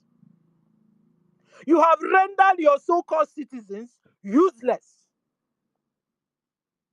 Nigeria have rendered their so-called citizens useless. Even to the extent your passport has become unwanted. In the sense of nobody likes your passport. Your passport has become irrelevant, unreliable, untrusted. All over the whole world, though. All over the whole world. If you just cross now, you know, me and my children were going to some 2 years ago to somewhere. They all have the passport of where we are. Me, I still have the passport the other way around. Hey, come and see how they rough handled me. People, biafrans. Hey, come and see. Hey, you, madam, come here. Hey, sit there. So, where are you going to? Where is your? What? My children was like, they were so. My children were. What have mama done? No, stand. What? Jesus Christ. This is what your so-called citizens are passing through. Tell me the countries or the people that does this, if not terrorist countries and terrorists. Your money has become shit money. Every day is changing. Even people that are selling tomatoes in your markets now know when the money changes. And the price shoots up like that. And you know, since I know you, your price never comes down. It continues to shoot up and shoot up and shoot and shoot and shoot up. Tell me where this thing happens, if not a lawless and terrorist country. Canada is right after all. That's what I'm trying to tell you. Have you heard from Chidi? Chidi, you insulted our PM, like had a useless argument with our PM. Have you heard what your resident country is saying? Bagam, please, do you know Chidi? Have you heard from Chidi latest? Tag him, tell him what his resident country or residence country said that APC and PDP parties are terrorist parties, terrorist group, terrorizing its own citizens. Tell Chidi so that Chidi will come out and is either to support the PDP so that we also the whole world will now know whom he is very well and clearly. So, ladies and gentlemen, what I'm trying to tell you is this. Nigeria government have rendered her so-called citizens or its so-called citizens even so fearful. They have become fearful people. Hey, Nigerians have become deaf, dumb, blind on top of it. They have become deaf, dumb, blind on top of the crisis that the Nigeria terrorist Islamic jihadist government are giving to them. They have become deaf, dumb, like that's where the whole Nigerians are now. They go to Ghana, they pursue them. Go to South Africa, they pursue them. Go to anywhere, they pursue them, scatter them, harass them. Nigerians have become ugly.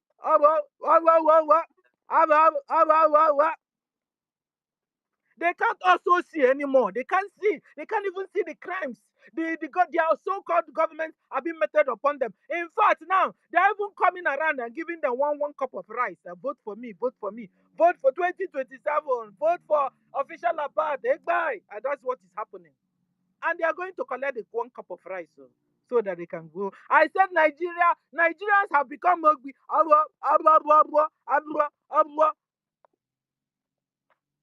They can't say anything. Tell me who does this to their so-called citizens if they are not terrorist governments. In fact, Nigeria, you are a terrorist Islamic jihadist government and you must be dissolved. You must be dissolved. Dissolve Nigeria so that people inside that geographical locations can have life, can live, because they are eating their so-called citizens. You think I'm lying? Go to my X file, you will find it. Where a Fulani Mujahid Arab ruling Nigeria because their brother is the vice president. So they are taking over the whole country. And so they will collect a Biafran baby, kill Biafran baby, roast Biafran baby, and be eating it and do video for me and you to see. What can you do? After all, I'm eating your baby sister hand. What can you do? You can imagine a country, a government that eats its own citizens. Kill and eat. Kill and eat. That is what is going on, ladies and gentlemen. So tell me, which country does that if that country is not a terrorist country? If that government is not a terrorist government? So with these few points of mine, I want to confirm that what Canada said about APC and PDP is correct. Thank you. I stop here. Who's next, Nkiru? It's not so. How maka nụrụ aha m? If I did not hear my name, I will not grab the mic immediately. How maka reach they won't watch Chineke maka how na mo grab the mic na take care up from there. Maazị Nkudu number ndewo. Ozugbo site na aka gị dị n'elu si ka m take care up ozugbo because ọ na mgbu oge 1 second na ịmago ebulie ozugbo. Maazị Young Money ekenekwe m gị ndewo nụ. This is not laughing matter. Sometimes ọ na-akpa ya ọchị. I know kata na eche obere ọchị, sometimes we just laugh, but this is not a laughing issue. Ife na-akọwa kịta na bụ ife na-eme anyị, ele mgbe anyị ga-eji mara ife, ele mgbe anyị ga-eji mata ife, ele mgbe anyị ga-eji when are we going to learn our lesson?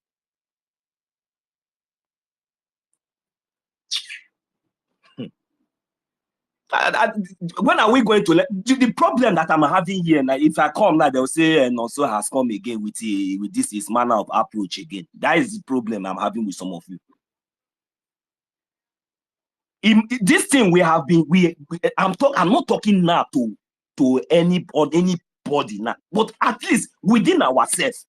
Why are we making things difficult for? Why are we allowing Mazin Nnamdi Kanu to suffer to pass through something that even you yourself, your generation, even none of you can? Do you even know the reason why Mazin Nnamdi Kanu is even where he is? Do you people realize that many of our brothers, many of our own brothers, our brothers and sisters, our mother, that these people have kidnapped for decades, for years? Do you people know what these people are suffering? Do you people know what these people are going through with a terrorist country that have the guts to go and kidnap a British citizen from Kenya and bring him to Nigeria and stand on it and say nothing and they are telling me and you that there's nothing we can do?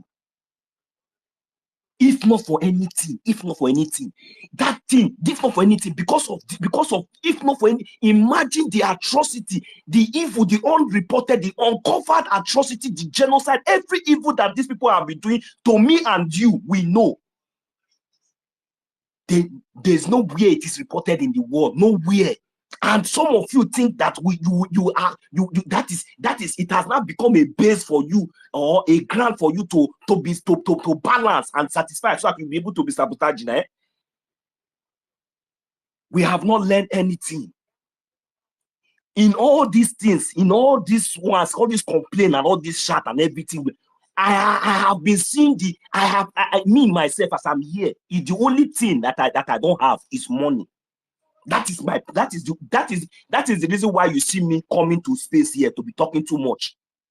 If I have money, I will not be here talking too much. I will be coming here maybe to encourage each and every one of us once in a while. But I know what I know what I can do, so that I will not. Every time I do that thing, I will not come here and be talking too much. I will not talk too much again.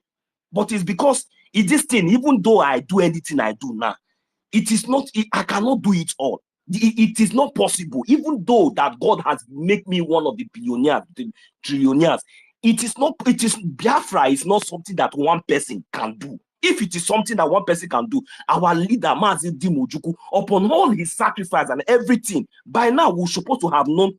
Look at our. Do people know what we are talking about? When we are talking about sacrifice, do people who understand the meaning of sacrifice? Our leader, Mazi Nnamdi Kanu, you people will be looking at it. Me, this 5 years now that he is there now, me, I'm seeing it like 50 years. I am seeing it like 50 years.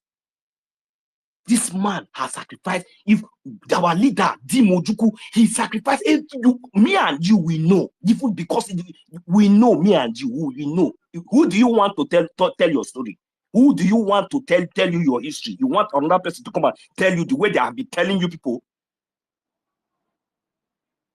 Everything that we are seeing, everything that we are doing, it is in before our eyes. We know. We stand out the chance to defend ourselves. Forget about all this gossip, all this nothing. It is because we have given that room. We have given the opportunity. That is the reason why you see all these things. The confidence and the boldness that our leaders saw and stood up and said, no matter anything, that Biafran land must be defended. And you people think that it's a joke. I'm asking a question again. The thing that Canada saw and confirmed that Nigeria is a terrorist country. Because you cannot tell me who is Nigeria. Is it not APC? Who are Nigeria? Are they not PDP? Then if they tell me that APC and PDP is a terrorist, are you going to tell me, is it because maybe are you waiting for them to tell you that Nigeria is a terrorist state? Even you yourself that is living in that country, you know that Nigeria, that everywhere is a terrorist state. If you are traveling on the road, you know that terrorists will kidnap you. They will kill you. If you are moving, even from your streets, anywhere, you are sleeping in your house, all of you know, in the whole 36 state of Nigeria, apart from Biafran territory today, that they have been unable to penetrate, and they are trying so very hard to penetrate. And all of us, we know all these things. We know all these things. Okay, now, since now, we have been pretending all this while. We have been waiting for CNN. You have been waiting for Al Jazeera. You have been waiting for BBC to tell you that Nigeria is a terrorist state. Now Canada has confirmed it. What are you doing?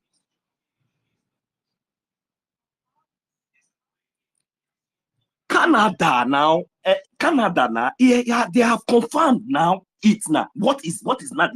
Have Canada not tell you now that Opus Odimba is a terrorist?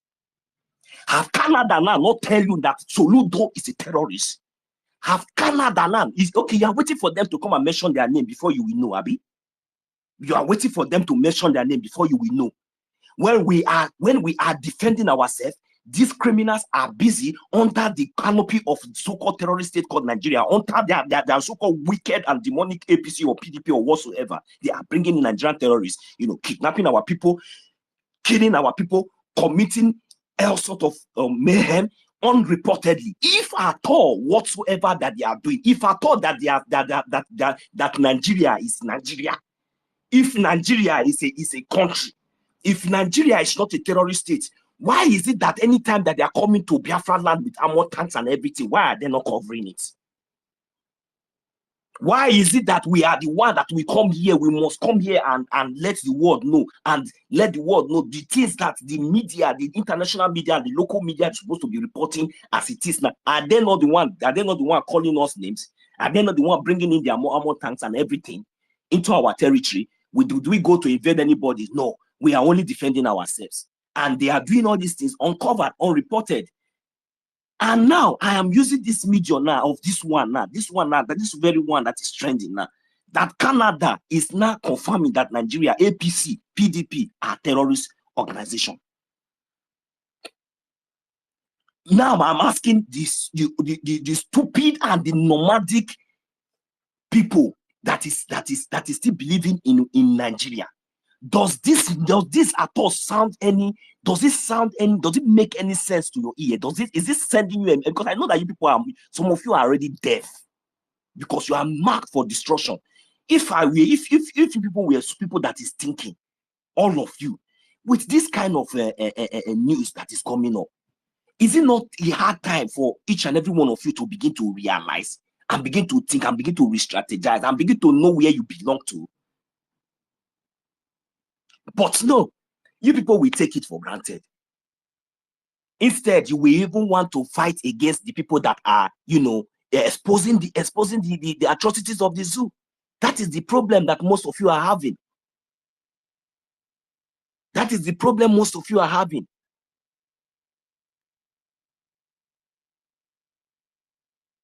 We are here before our president. The Nigerian terrorist state went to Kenya and kidnapped our leader, Mazi Nnamdi Kanu.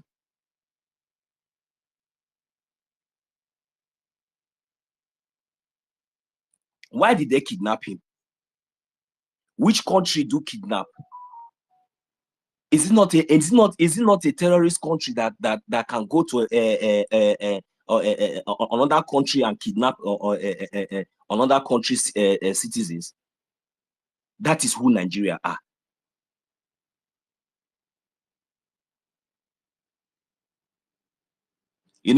Maybe because we are the one now, saying it somehow. But the news is out there. Canada has confirmed that APC and PDP is a terrorist.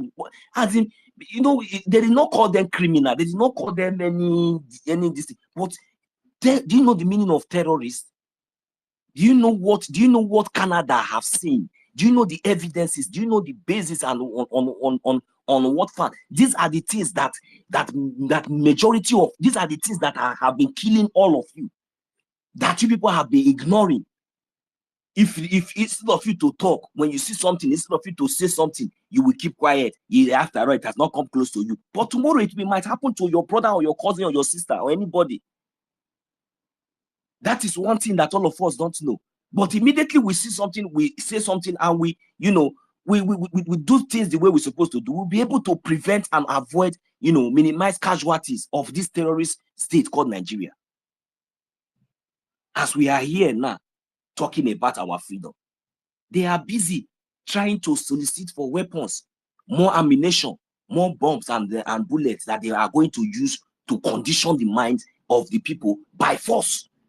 The guns and bullets that they are going to share to their thugs, the guns and bullets that they are going to share to their terrorists around, the guns and their bullets that they are going to use to snatch pilot bus, the guns and bullets that they are going to use to terrorize and kill the people, the guns and bullets that they are going to use to always threaten and subdue the people.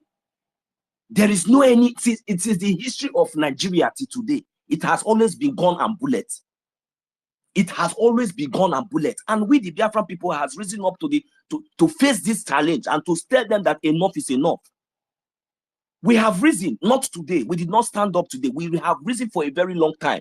Since 1967, we rose up to defend ourselves.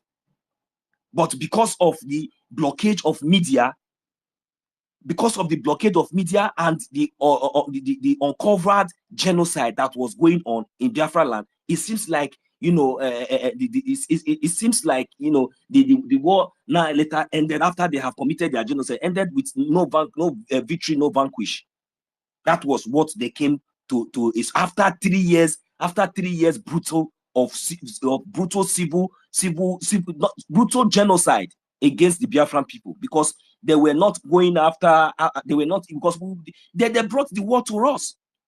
They were busy killing innocent people, starving children to death during that period, making sure that they blocked everywhere that communication can be made public, making sure that these atrocities is not being known. In fact, even people, I heard that even people in Lagos was not even aware, even though they were aware, but they were not feeling as in it was like a silent genocide.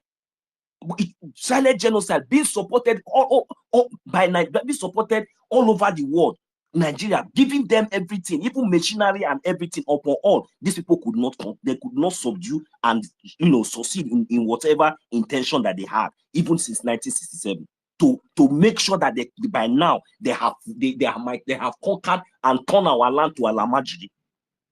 But our forefathers, the people, our heroes, our heroines, they stood their ground and fought to defend that land. That is the reason why I was born. That was the reason why today I am a Biafran. Because if my forefathers did not stand their ground and defend the land with everything that they have, just like the way we are doing and we must do,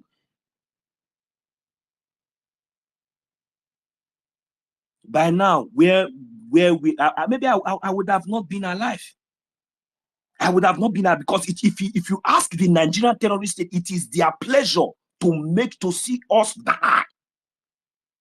It gives them pleasure, including them and their allies or whosoever that have been supporting them. But I'm letting them know that, look, since all these things you people are doing, me myself as a Biafran, I know that you can never succeed. 1 million years, I now believe and I now stand on the prophecy of our leader Mazin Nambikam.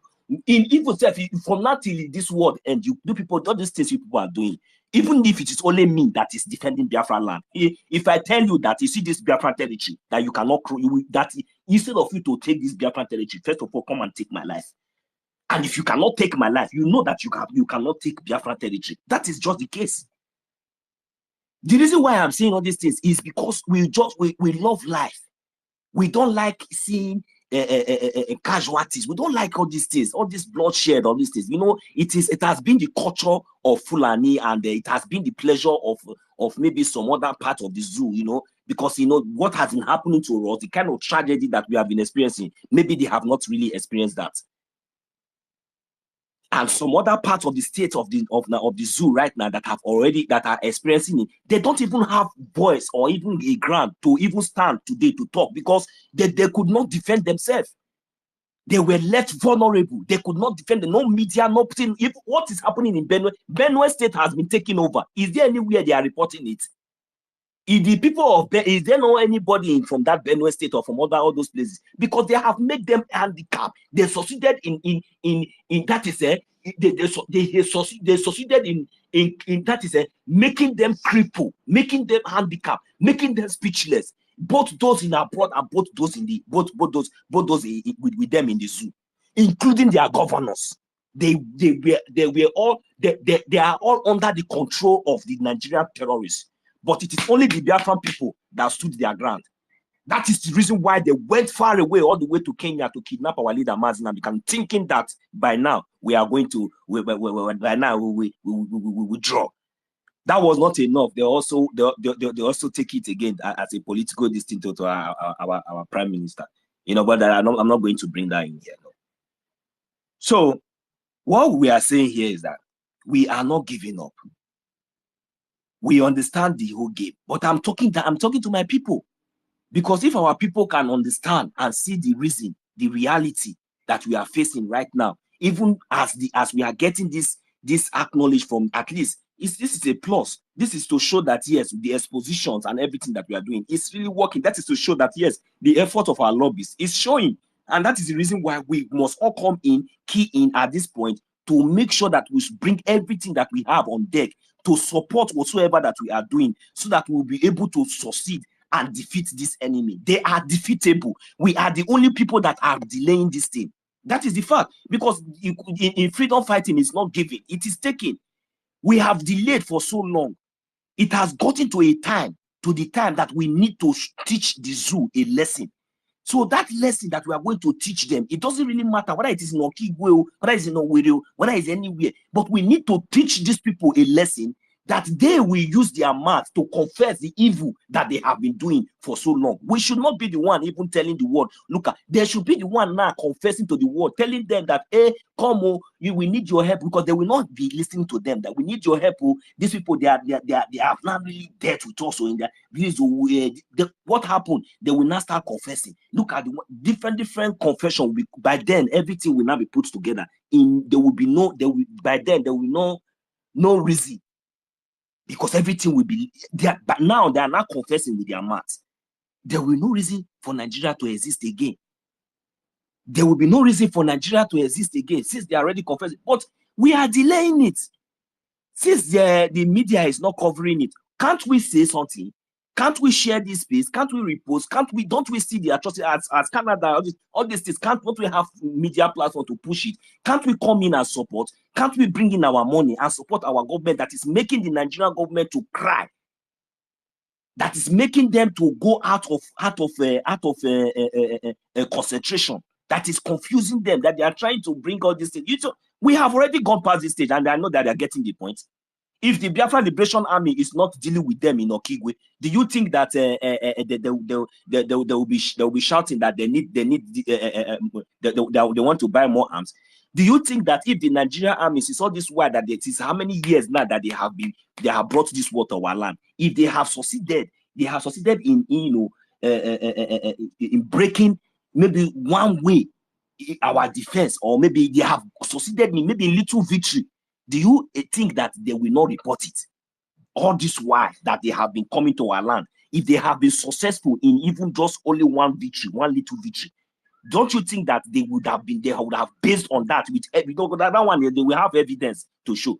But since how many years now till today, not even single one.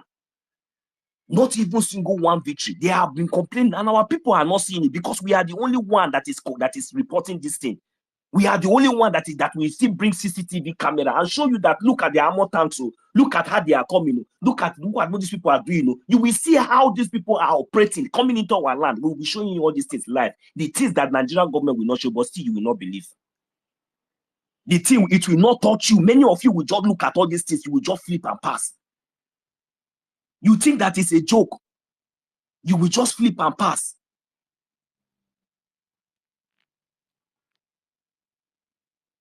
But the same thing that we have been telling you here is the same thing that the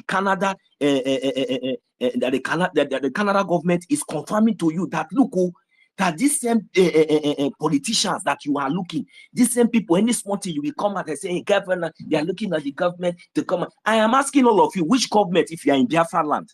Because it is only in Biafra land that we have a legitimate government which is the Biafra government in exile, and the de facto government in the homeland. This is the only government we have in Biafra land. So when you come out and you are saying we are calling on the government, the thing, I don't know which government you are calling on. You understand? Because now Canada is telling you now that this government that this government, who is the government? Is it not APC? Who is the government? Is it not PDP? They are the people now. These are the government. These are the same terrorists that have been recognized by the Canadian government. They are the one, they have been the one ruling you. They are the one that you are still calling after they have killed you. You will still come out and say, we are calling the government to come and help us. Since all these years, all this while, all these things have been happening to you. You have been calling on government. You have been calling on this. What changes have you gotten? Have your submission been met? That is where sometimes I begin to imagine what is wrong with our people. This is as a result of media blockade, because this media blockade is not all about even international, because they even succeeded in blocking this media within our communities. Today now, you go to Owerri now, you will hear different news. When you go to Okigwe now, you are in Biafra land though. Not as if maybe you are not opportune to get the right news, but this is what these people has planted for a very long time. So at the end of the day, even when we come here, we are giving you, as a government, giving you the direct news, telling you the way things are. Because you are on ground, you will not come out and say, is it not me that is just coming from this thing? I went there, they say no, it's just this small, a small this thing, that one. But we are here. We are telling you the reality, the things that you cannot see even within your vicinity. You cannot see it. You don't have light. You don't have TV. Even if you have television, you don't have light. If you have a television, you don't have light. If you have a generator, do you have fuel? How many of our poor people can afford solar? Those kind of things. Lack of information. This has contributed in what has been keeping our people in dark. Because I believe that this media that we are in here, in everything that we are saying, there's no genuine Biafran. There's no genuine Biafran that will listen to our exposition, and everything that we are saying based on evidence and fact, that we not take it serious. But because they have succeeded in infiltrating all these things among us for a very long time, that is the reason why they felt that they are balanced. That is the reason why sometimes we get all this back and front clash, because the information somehow it is only being passed directly to only those who have the opportunity to get the information directly from us here and make very good use of it. Let me not just take much of our time, because there's a lot to elaborate on this topic. To be honest with you all, there's a lot to say on this topic. So my people, Canada has confirmed to you. Don't wait to hear Canada confirm that you see, even the topic already says it, because that is what I was saying. They said Canada confirms Nigeria, but our topic says Nigeria, APC, and PDP, just like the media. But I'm telling you that confirming APC and PDP, it is confirming Nigeria, because APC is Nigeria, PDP, these are the people that are controlling, handling, that are in charge of today and tomorrow's affair of the zoo company called Nigeria. So I will yield my mic here. Let my comrades also have something to say. I've really said a lot. I'll come back. Thank you very much. Yeah. Nonso, yeah, thank you so much. Exactly. Okay, before we go to, is Young Money Alex that will speak next. Yeah, thank you, my sister Obi Chicago, for putting out the outlets, so that our brothers and sisters that are not on the space will also listen.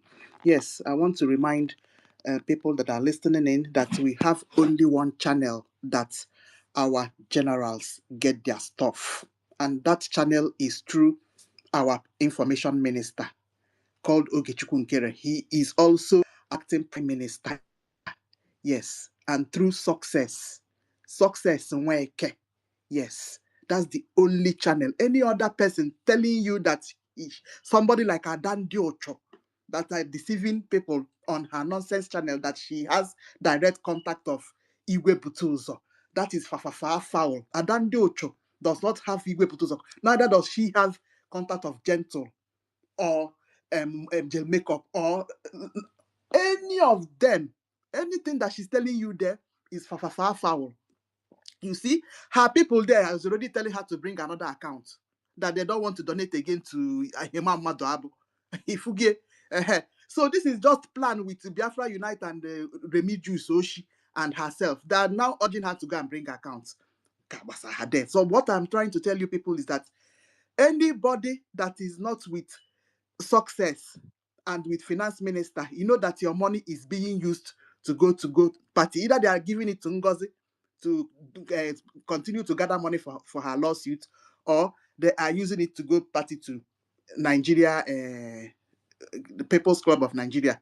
That is what I'll continue to hammer this thing when I open space again next time. All right, Young Money, go ahead.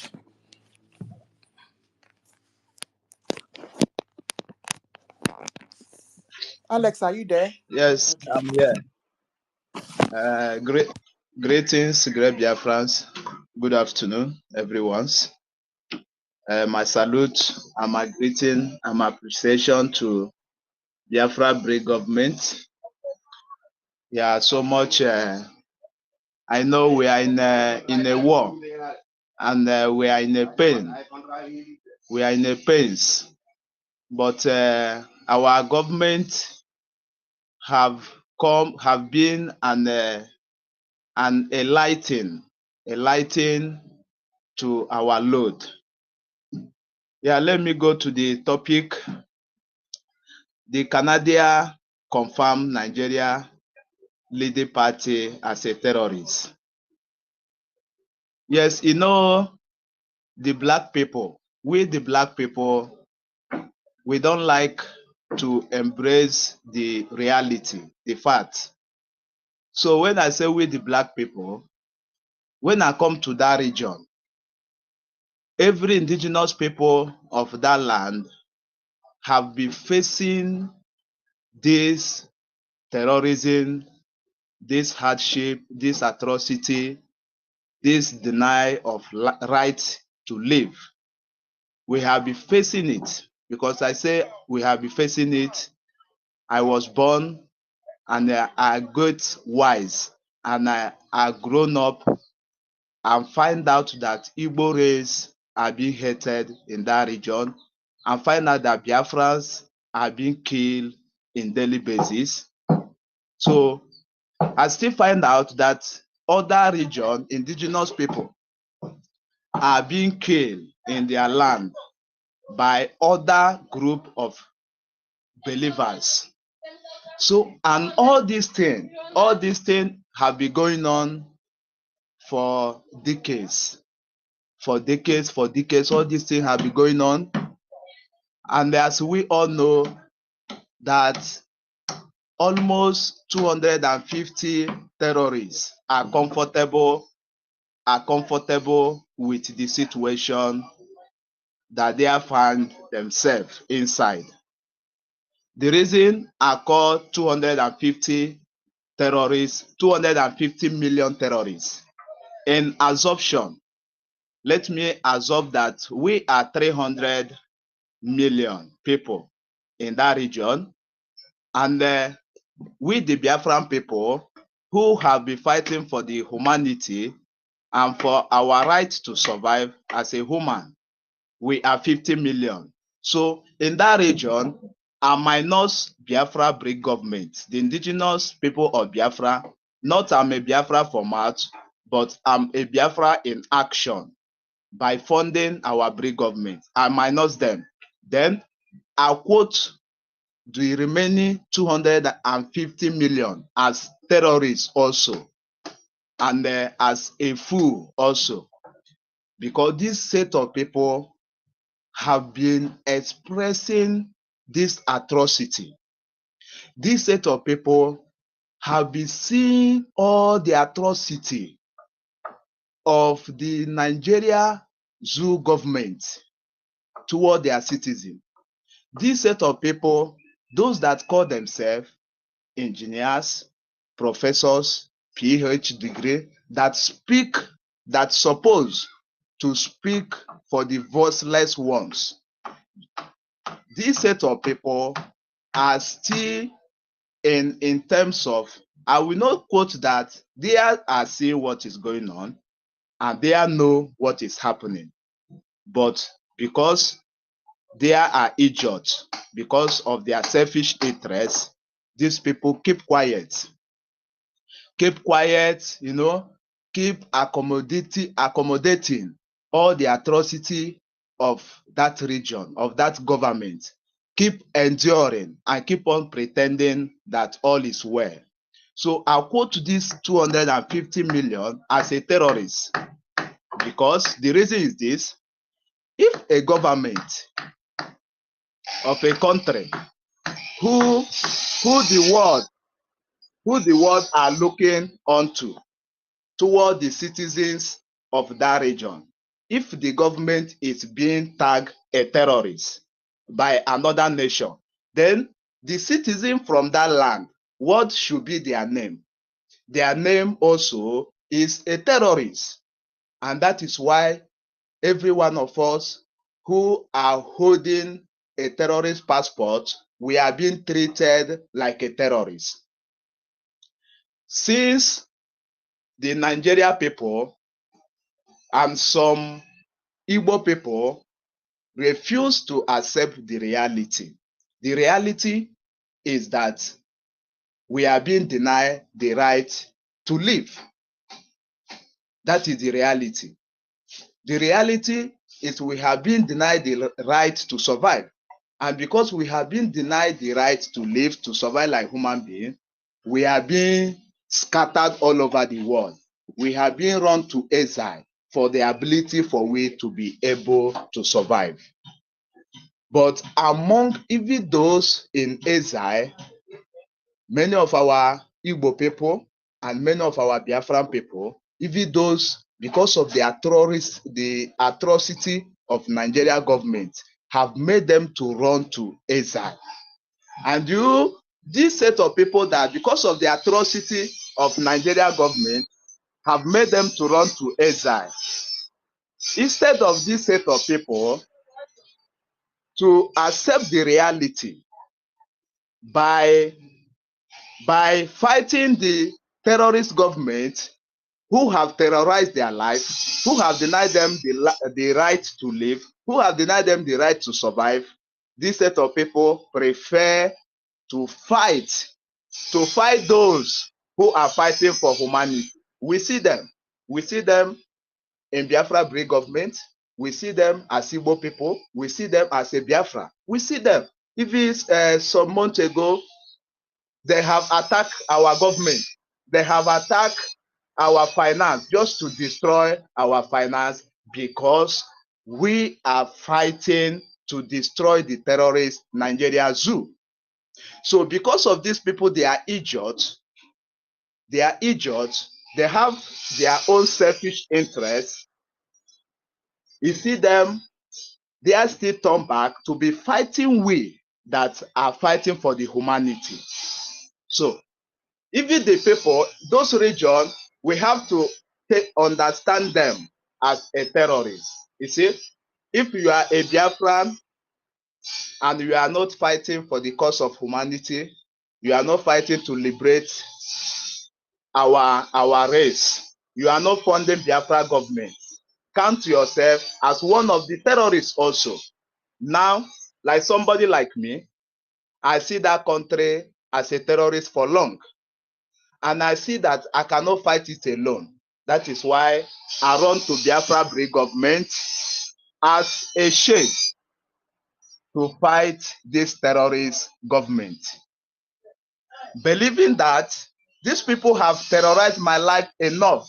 This Nigeria terrorist government have terrorized my life enough by pushing me and by chasing me out away from my land, for me to go to a strange land, a foreign land, for me to go to exile, for me to be able to survive. So that is what, this government, this Nigeria terrorist government have terrorized my life for denying me job opportunity in my own soil, while we have those resources. This Nigeria terrorist government have terrorized my life by giving me every necessity that a government of a country provides for each citizen for we to have a better life. So what else remains?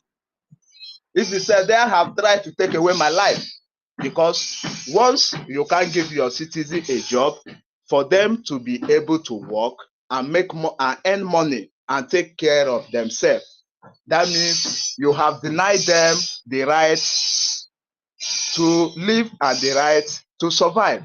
So these terrorists, they have terrorized our life front and back.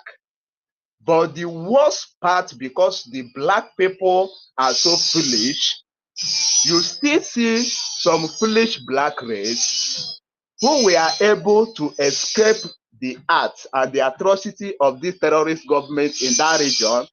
They are trying to escape the atrocity by running to exile, by running to neighboring country. We still see that when they go to that strange land and they make it, these people will still not see the reason for them to fight, and destroy this contracted country called Nigeria. These people, they don't see all this. So Biafran people, Biafrans, I want to appreciate our government, Biafra Brigade government. I want to appreciate our government and Biafrans who are standing so strong, funding Biafra Brigade government to make sure that our race, to make sure that we are not being wiped away in the land of the living. I salute, and as our Madam Nke have prayed for us, so shall Chukwu Okabiama continue to flourish us, because we are fighting for survival, and not only for survival, we are fighting for humanity, because our government have extended the hands of fellowship to so many ethnic groups in that region, so that to show them that we are fighting for humanity. The same thing United States do, fight that make them to have so many states. They are also fight for humanity. The same thing with the Biafran people, we are fighting for that humanity. So appreciate Biafran Brigade government and appreciate all the donors, because it is by the funding that make us to be able to be where we are today. It is by our funding Biafra Brigade government that make the Canada government to understand very well what we are passing through. If not because of the efforts of Biafran Brigade government, do you think that Canadian government will come out and tag Nigeria a terrorist country? The answer is no. If not because of the efforts of Biafra government, Brigade government, do you think the good news that is coming out from the United States of America will be coming out? The answer is no. So Biafrans, we have done a lot, and we expected to do more than as we have done. I used to ask Biafrans or Igbo people, if not for Biafran Brigade government, what could be our fate in all this atrocity that we are being seeing ourselves in daily basis, in all this atrocity, not only in Biafra land, but even in exile? The atrocity is still going on.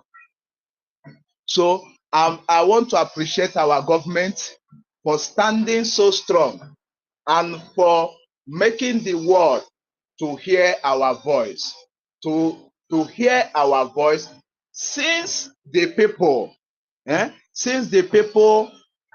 who are feeling the pains don't want to voice out. The people who come out from that region, they are the one feeling the pains. They don't want to voice out. I don't know what to call that one. So they don't want to voice out. It's Biafran Brigade government that have been standing on their foot, standing so tall and so strong to speak for the people in that region. If not for Biafra Brave government, what could be our fate? Okay, Biafrans, we all remember the event that happened in Canada last year by Nigeria terrorist government. They want to go and kidnap a Biafran citizen just because somebody make a statement. Where does that happen in the world? That doesn't happen. We all, even United States, a person can come out and insult their president, and their president will never do him anything. He will just overlook that. But in Nigeria, because the system is corrupt, them also know that they are corrupt. So once you come out to speak about them, you will be a tool for them to grab and kill the person. And Biafra, they have done all this to us. Not only those in Biafran land, but even those in exile. Because the event that take place between Amaka and Nigeria last year in Canada, if not because of Biafra government, what could be the fate of Amaka? Amaka could be in a prison today, or Amaka could be taken back to zoo land and kill her, or Amaka can even be killed by the zoo embassy in the same Canada there, in which the same thing have been happening to so many Biafrans around the world, because we are being targeted to kill. We never take their own, no. We never take their own, but still we have been targeted to kill. The same way they have been killing our Biafran people in different countries silently, using the evil government of Nigeria, using their power.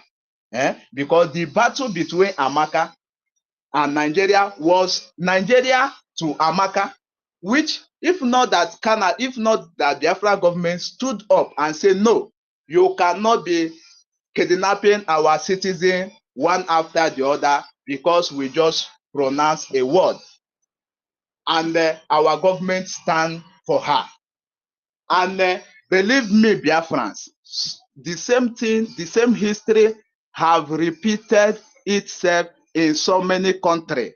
In a country where Biafra presence are not there. The same history have repeated their self there.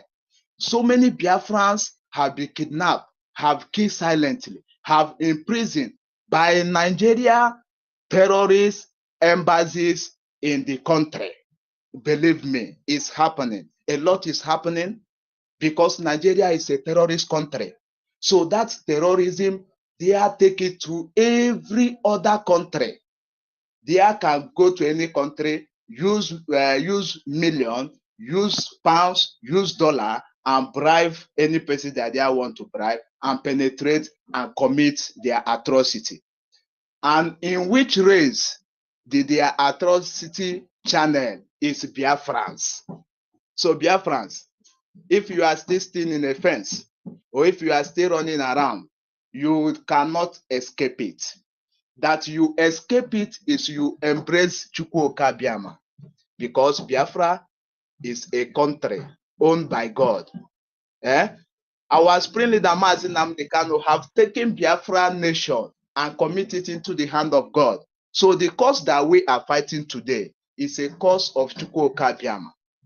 So we all Biafrans, we can escape this atrocity. We have seen it now.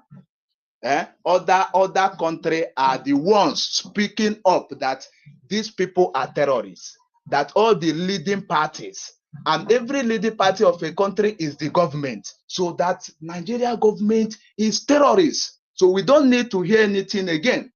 So if you are still sitting in the fence, your terrorist country will still come and kill you, and nobody will speak.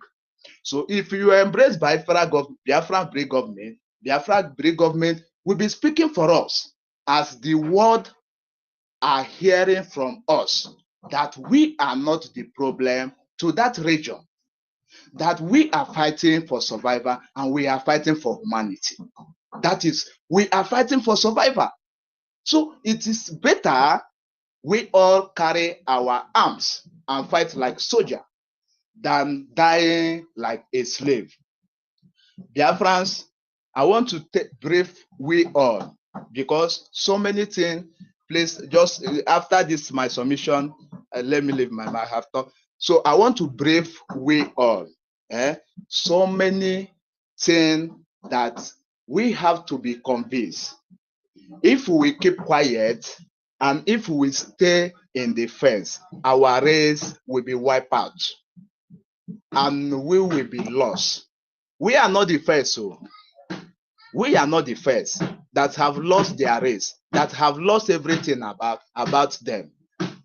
Okay, let me just remind us a little about Turkey. What happened in Turkey?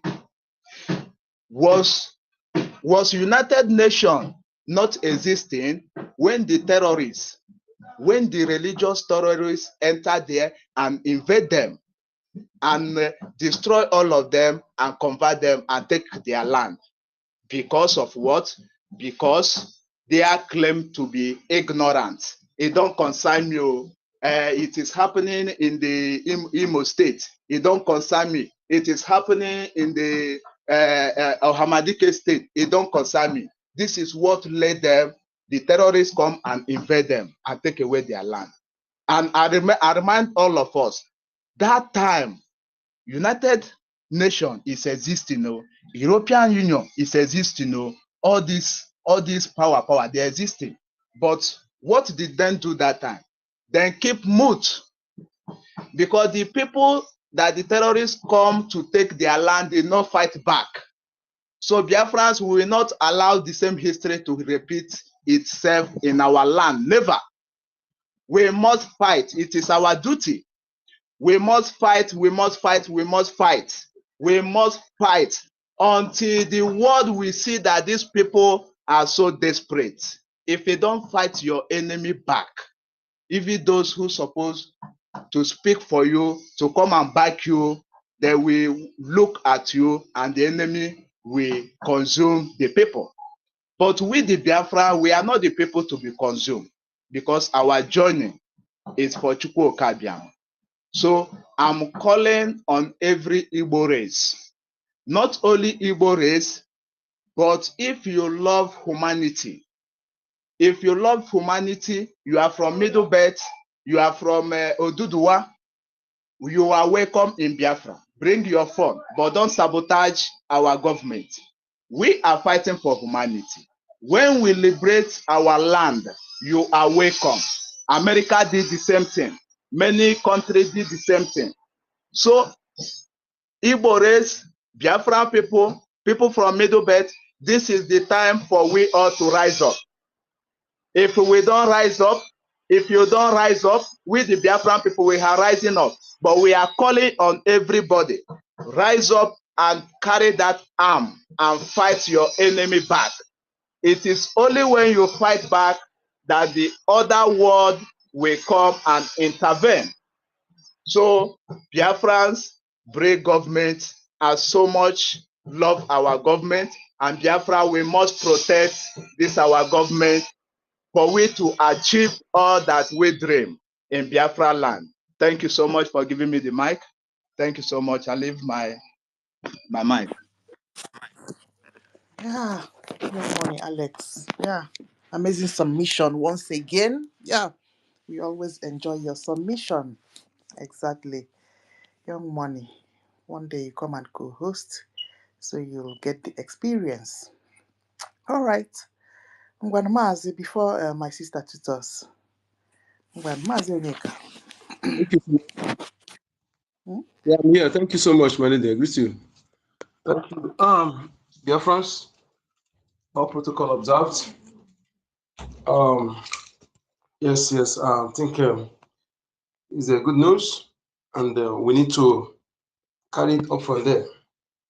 We need to add volume to the news. very, very well. We need to add volume to it. Not stop it today. We need to carry it along.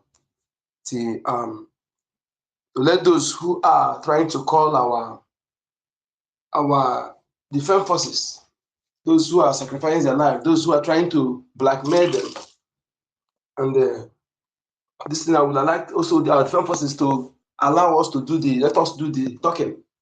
And they're doing their own, let us do the talking, continue talking.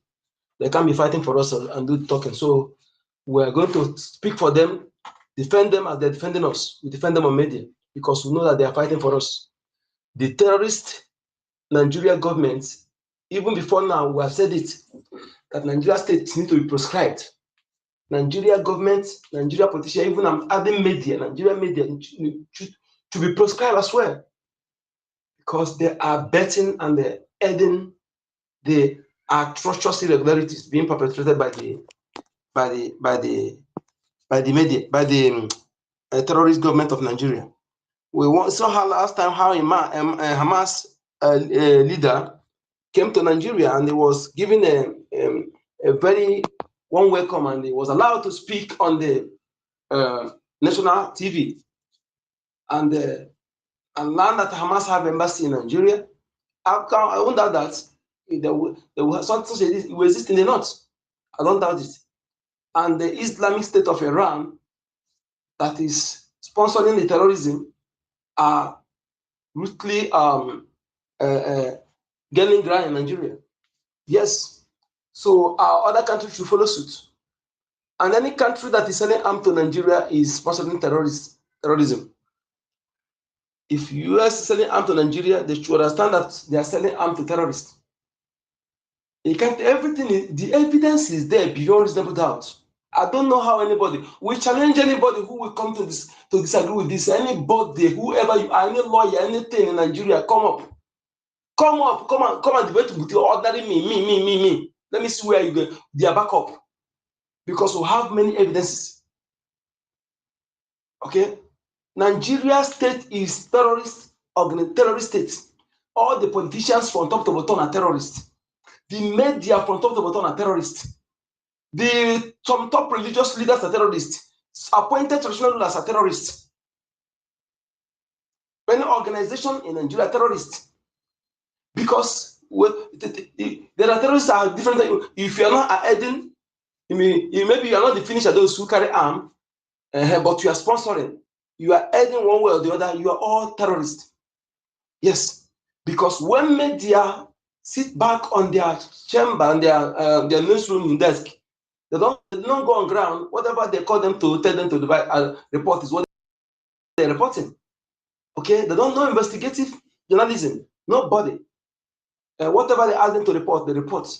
Then go on social media, see where people are roasting human hair and speaking Igbo. They bring it on Google, they bring it out and begin to analyze it. But they see the one that others do, they ignore it. But because this one is speaking Igbo, that is why I'm telling our people that when you begin to analyze things, you see where they have reason they are saying certain things. Go and go through your governors, go through your representatives, because they know that you can never succeed from there because they are them. I've been asking this: whose people will come out to proscribe their own people? No matter whatever they're doing to them, you come out to see proscribed a nation of about 80 million. If they are truly the sons and daughters of the land, which people will keep quiet when their youth couples go to the north, more than 500 killed, kidnapped, to date, nothing about them, they keep mute. Which people will sit back and claim to be leaders and see mass murderers that killed millions of people, displaced millions, and they're supposed to be maximum prison, they attack them repentant. Many of them are being given high rank in police, army, custom, and openly, periodically, they will tell you that so thousand repented, recruited in police security apparatus, and they are mute. None of them ever said something about that atrocious irregularities. that is not unheard anywhere in the world. Which people that will be a true people religion, and the same people, they are inviting them. They bring some into our land. They use the same people to give them a local name, Bagu, Udogashi, ABG. Use the ones born in our land, use them to make their commander. They use them. Ask yourself, since all these people are running in our land, the Bagu, Udogashi, how many times have you seen them go and go engage Fulanis? If they are there to fight terrorism, or they're there to fight, how many times have you seen them? All the kidnappers that with all of them, they are kidnappers, all the victims, their kidnappers are Fulani. Confess that the kidnappers are Fulanis.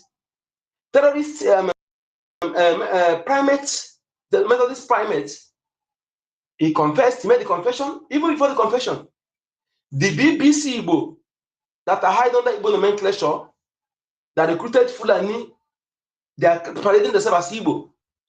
They are there writing sensationist, accusing IPOB, yes, until the man came out and confessed open white TV that those who kidnapped him are Fulanis. Even many of them who speak Igbo said they were born matter.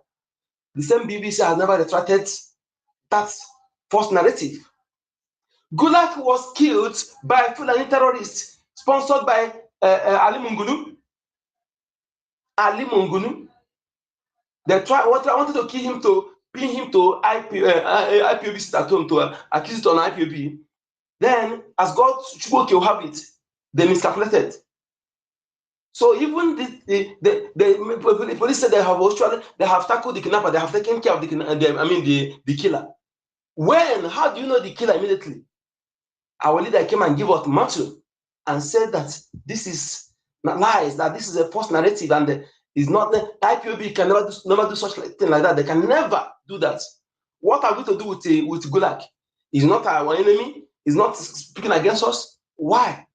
Until our leader, then the same PDP, BBC Igbo came accusing sensationist, IPOB sensationist.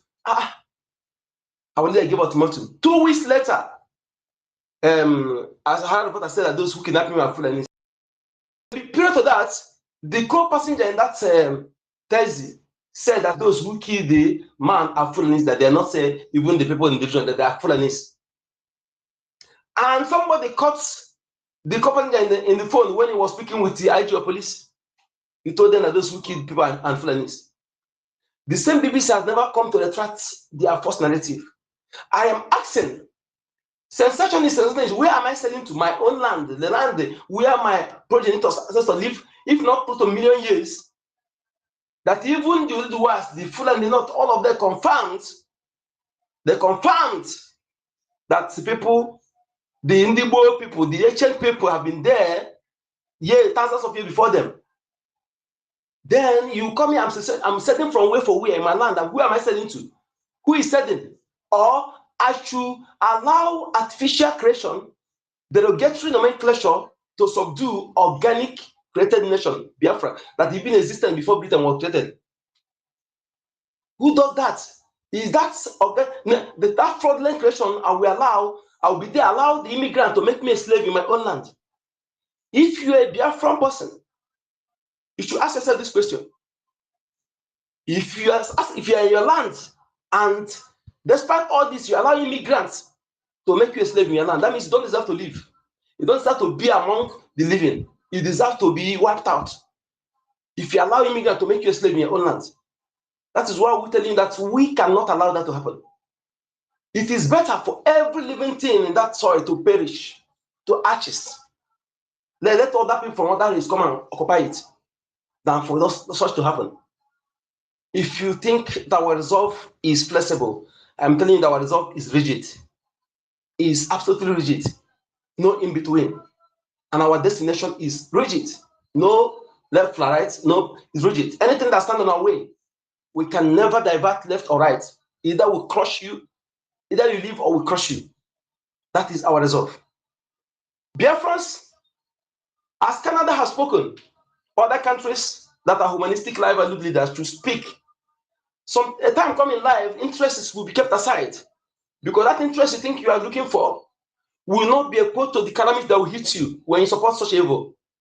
The West, Asia, and other America should understand that what is trying to gain in Nigeria is not just terrorists, but that's enemy of the West. We have said this, they know it. Our APM, our government are taking to them, show them evidence, they see the evidences. They know better, they know more than what we know. But I want to tell them that to any country that's selling arms to Nigeria is selling arms to terrorists. From A to Z, all the appointed, why would you come and destroy the traditional stool that have been existing, that are chosen by the people, by the gods of the land, not appointed?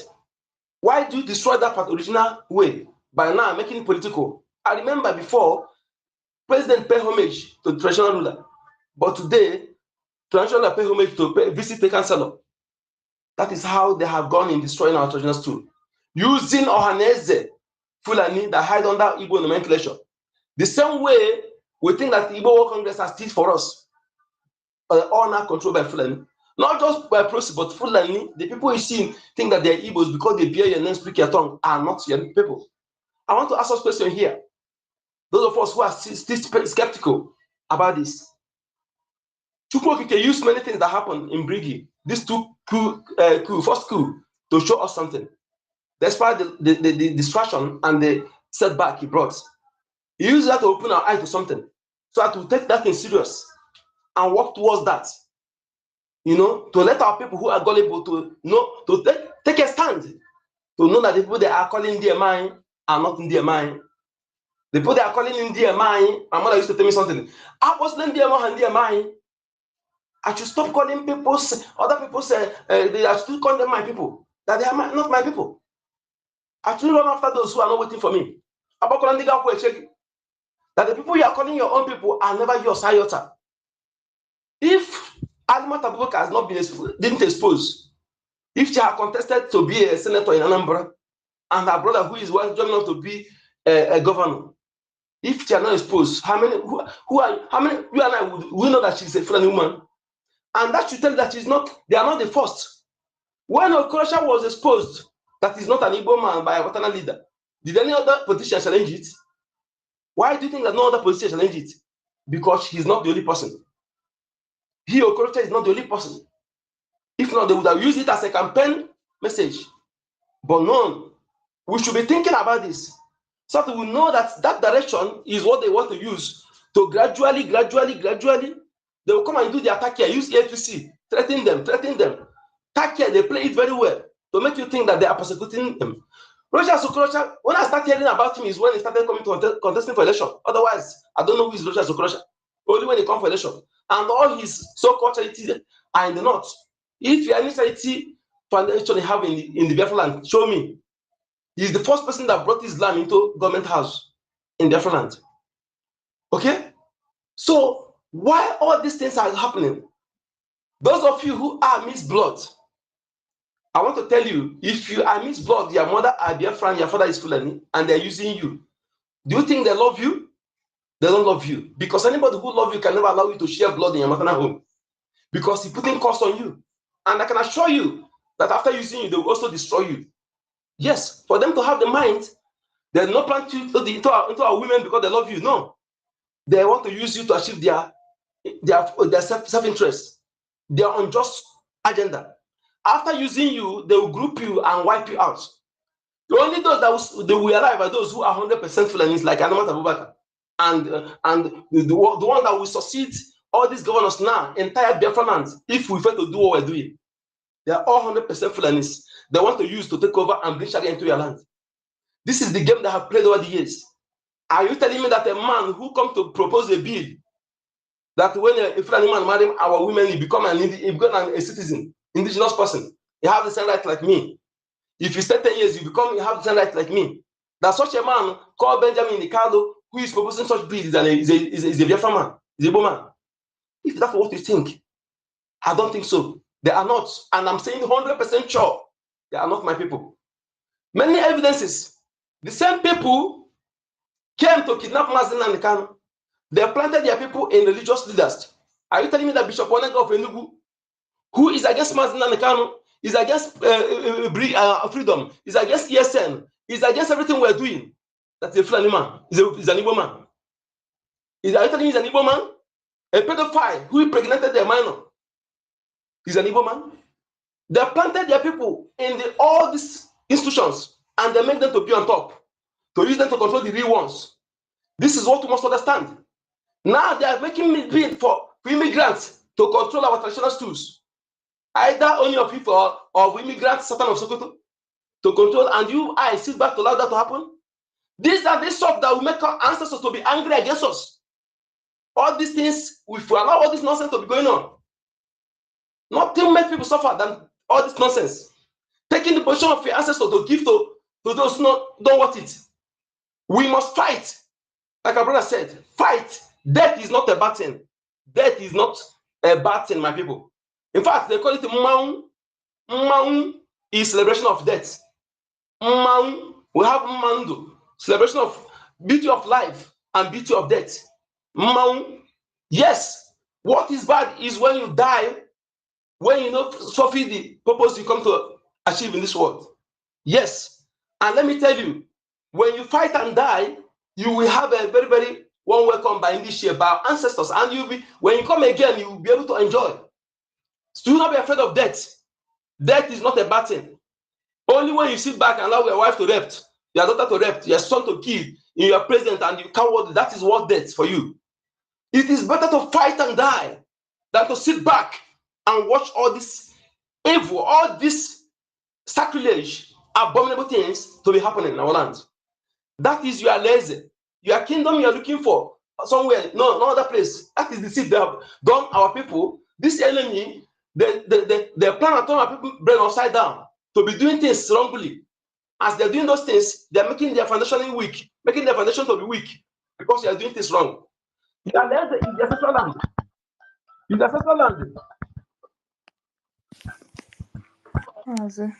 We begin to round up so that Titus and the Afam Go can ahead, be go able ahead, go to ahead, speak. go ahead.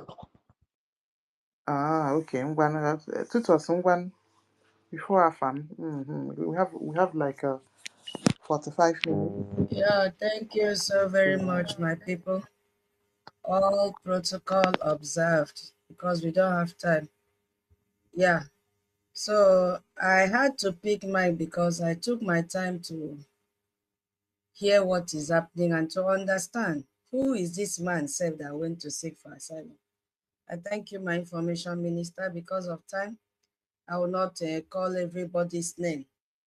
Yeah, because we are discussing this ground-breaking legal development that has sent shockwaves through Nigerian political circles and the significant implications of what they have done. Yes, so for our understanding of terrorism designation. And I thank Canadian High Court for what they have done because this shows that they have been listening and Nigeria may feel that nobody is watching them in whatever they are doing because they are politicians, they are above the law, not knowing that Canadian eyes are on Nigeria. Yes, because it's based on evidences. And imagine someone who is a politician going to seek for asylum, going to still occupy the place for the poor masses. You see? So I just went through the Canadian court ruling and their reasons for classifying APC and PDP as a terrorist organization. And this took place on the 17th of June 2025 in the Federal Court of Canada. You see, so it did not take place in Nigeria, in Canada, gone. And they delivered this judgment that captured international attention. And it was the judge is a Fong TV Ngo. So let me just use the word Ngo or Ngo.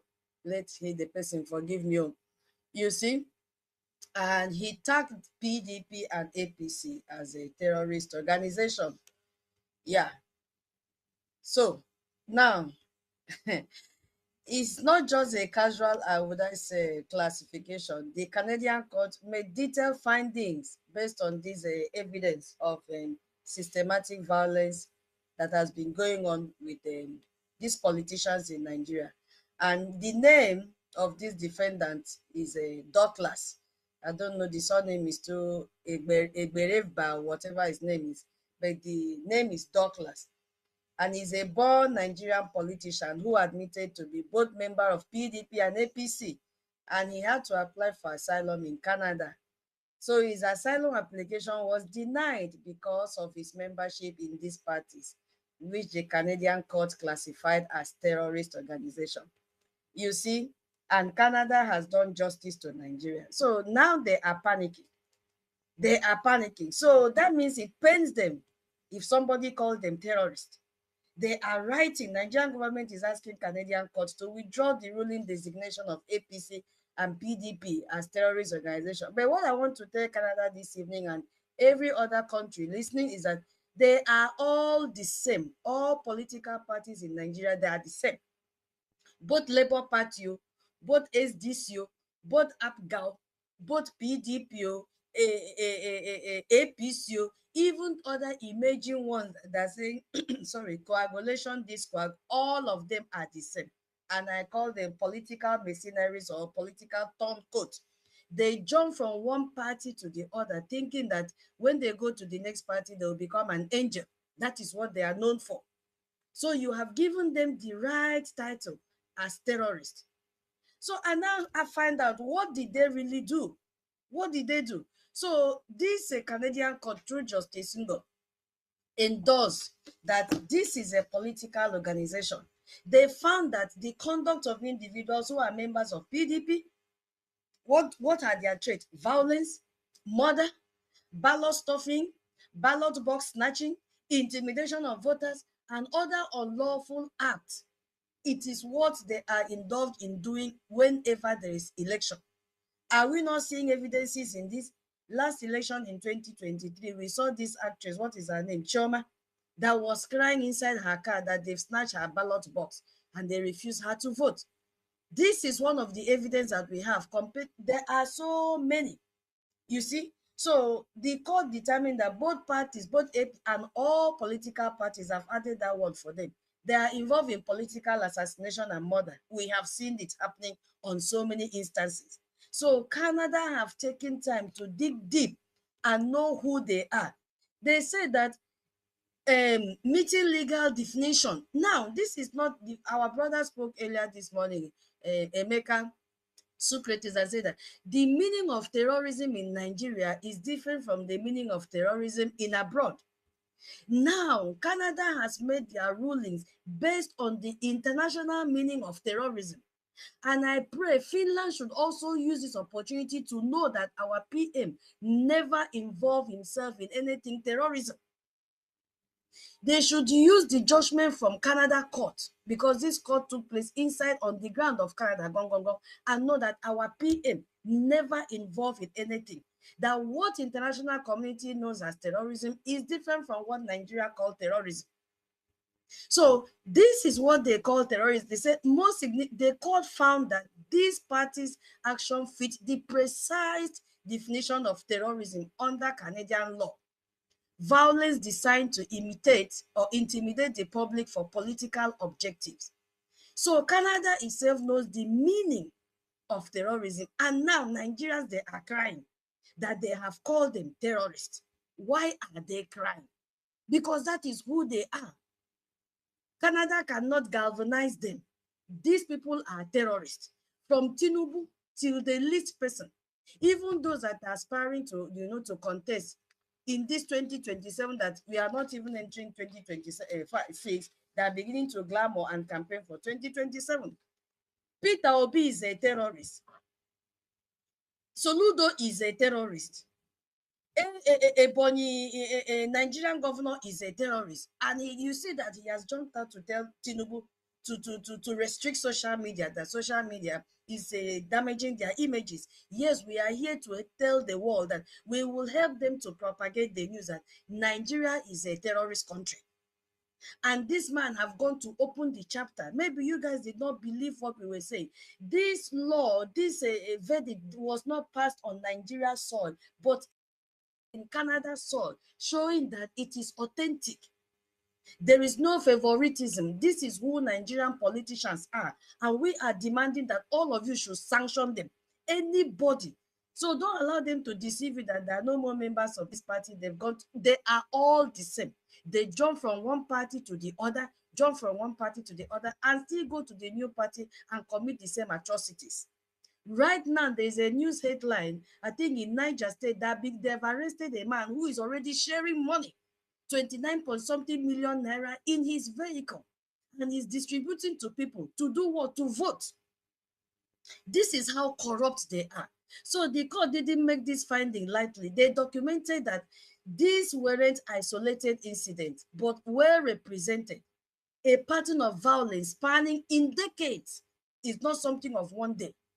The PDP, during its 16 years in power, was found to have committed the majority of the acts and benefited from them more than any other party. Yes, all of them originated from PDP. From PDP, they went to this APC was not called APC before. It was called, I think, something ACIS, when it was under local government state, Lagos state government. They had a name. They just merged because of Buhari to make it ADC. So all the political parties in Nigeria, they are terrorists. Because I have seen now, one is beginning to tell people, don't go and vote a PDP and APC, come and join my party. That is what they are canvassing now, thinking that they are angels. They are all the same terrorists. The same people, but different clothes. Different coat is what they are using. So when Douglas tried to defend his party membership by arguing that political violence in Nigeria is just part of the rules of the game, did you hear? I had to extract this from their side. He is saying that political violence is imagine stupidity, going to defend himself that political party violence in Nigeria is just part of the rules of the game. Can you imagine that? The Canadian court firmly rejected this defense. See stupidity. So Justin Gore called this flawed and secular reasoning, stating that the systematic nature of the violence doesn't normalize at all. So this guy just made it worse by saying it is a norm in Nigeria that there must be violence whenever there is election. You see, so this is the more reason why they are against our referendum that we did peacefully. There was no violence. We had to teach Nigeria how to conduct election, and that was through our referendum. Till now, they are so surprised that there was no bloodshed, there was no violence, there was no killing. We set the pace for Nigeria to follow. So they are not happy about it. See, this man is so proud of it. So they said this Canadian court exposed what many Nigerians have lived with for decades. Yes, Nigerians have lived and they will continue to live because they are stupid. Every year they will come out and kill them and promise them heaven and earth. At the end of the day, Tinubu now is telling the Southeast illegitimate governors that, oh, there will be so much development in 2027. They have come again with fake promises and they are falling for it because they are all terrorists. They are believing their Oga, who is the chief of the terrorists. You see what is happening?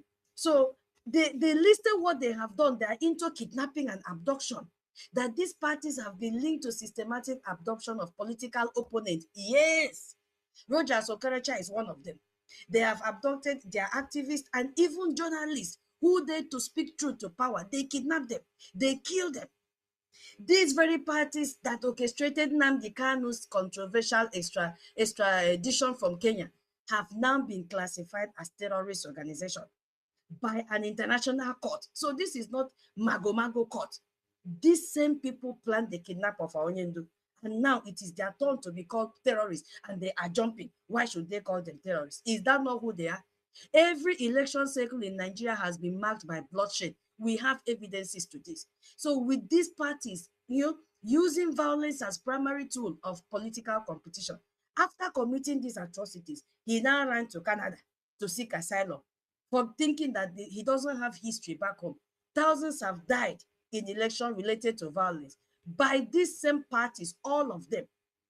So the court found evidence of salvation and democratic institutions, that these parties haven't just committed isolated acts of violence, but have systematically destroyed the democracy. Yes. So Nigeria is not supposed to exist in any way, because this development has significance in the context of Onyendu, who is our leader, who has been detained for 5 years now, since 2021.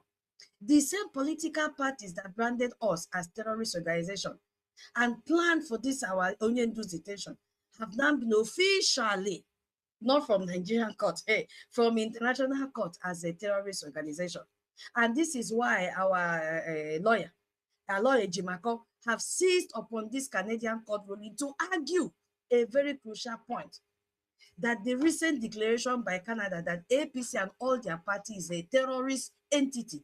So it makes it urgent for Nigerian government to deproscribe IPOP. You see, because United Nations have directed them to do so. Because of time, I'm going to, drop it here so that my brother Afam can take it up. So how can a terrorist organization, as now classified by Canada, my people, maintain a moral or legal authority to designate us as terrorists? How? You see, how? So our leaders' case has been held by parties that are now known internationally as a terrorist organization. Who is fooling who? This has raised a very serious question about the nature of his detention, because terrorists are the ones detained by Onyendu, who is not a terrorist and is only fighting for freedom of his people. That is what we are talking about here. You see, so a Western judiciary system has labeled them. Yeah, because of time. Yeah, because our information minister said, I know he's the host. I have a lot to say about this nonsense. But kudos to Canada. Let Finland also hear and know that our PM is a clean, good guy. These people said his activities is funding terrorism, doing this and that. Now, Canada have told you, Finland, the meaning of terrorism, not the one that Nigeria defined for you. Madam Ki is telling me that there is no time. I will use my mic here because I have a lot to say about this people. Space and time, we are managing time. Thank you so much, my people. All right, that's fine. We continue in another space, another day. Okay. Ngwan. Afam. Good morning, my beloved Big Sis. Good morning, my sis, tutor, all of you, all the ladies in the house, the Biafran ladies. My greetings and respect and love to you all. To all the men, my Professor David. David, my brother, sorry, I promised you I was gonna be coming up to you for your this thing, your program, but unfortunately the time you're doing your program starts is always like 3-4 a.m. here, so most times I'm sleeping, but anytime I have the opportunity I'll always come online. And fellow Biafrans, please, we should always, those who have the opportunity should always go when he has a program to be able to speak for our people to hear. First of, before I proceed, I will not forget to say my respect to my Minister of Information, Sonia Barawa. Ezioku Potasiliana, one of Biafra land.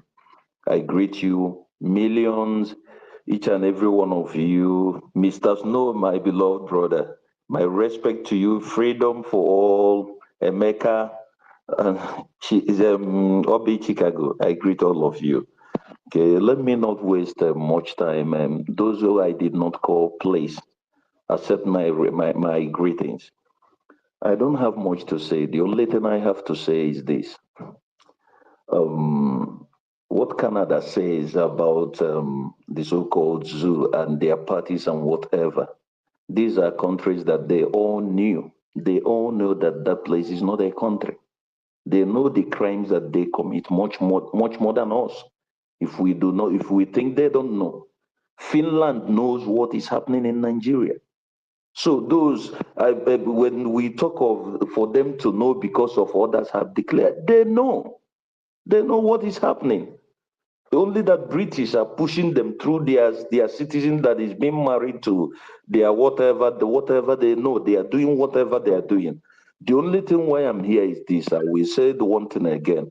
My people, I will keep saying it. I will always say this without stopping. Now we the whole ourselves. We are the ones holding ourselves. Tomorrow we will come here, those who we know, not all of us. Most of us are doing what we are supposed to do. But majority that are not doing what they should do, waiting for us to be talking for you to do. Tomorrow you are waiting for America to come and help you, for these people to come and help you this. Our APM always say this. And this thing is just a very common English or very common word that anybody, every Biafran should understand.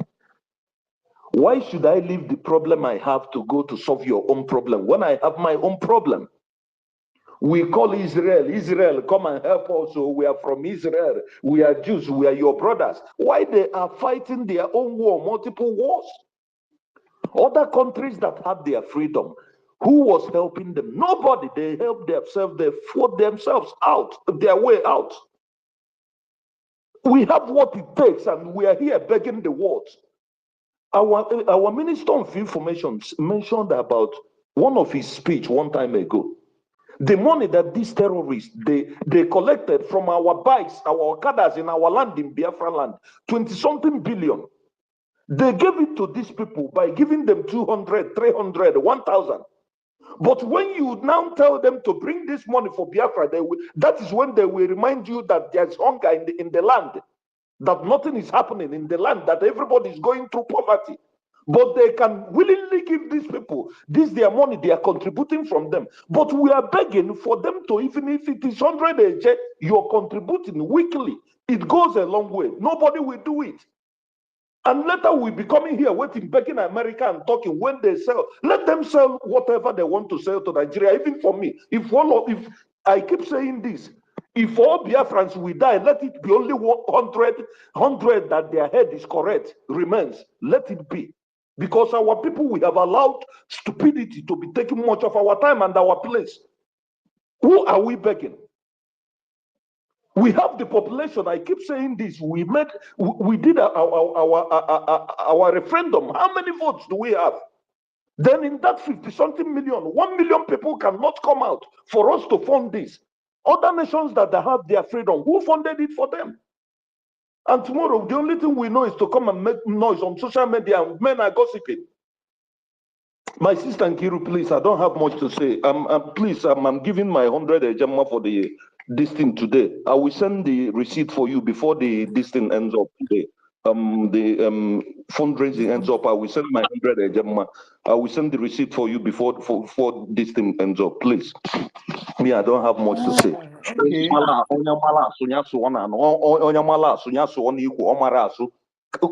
Carry and cut your leg. Every time we'll be coming here to speak.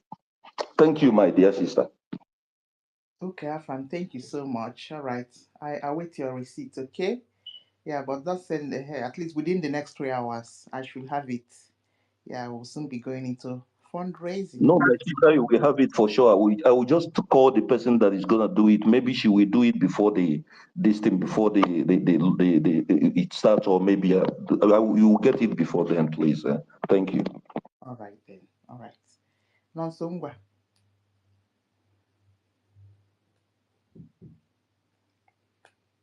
No, go ahead.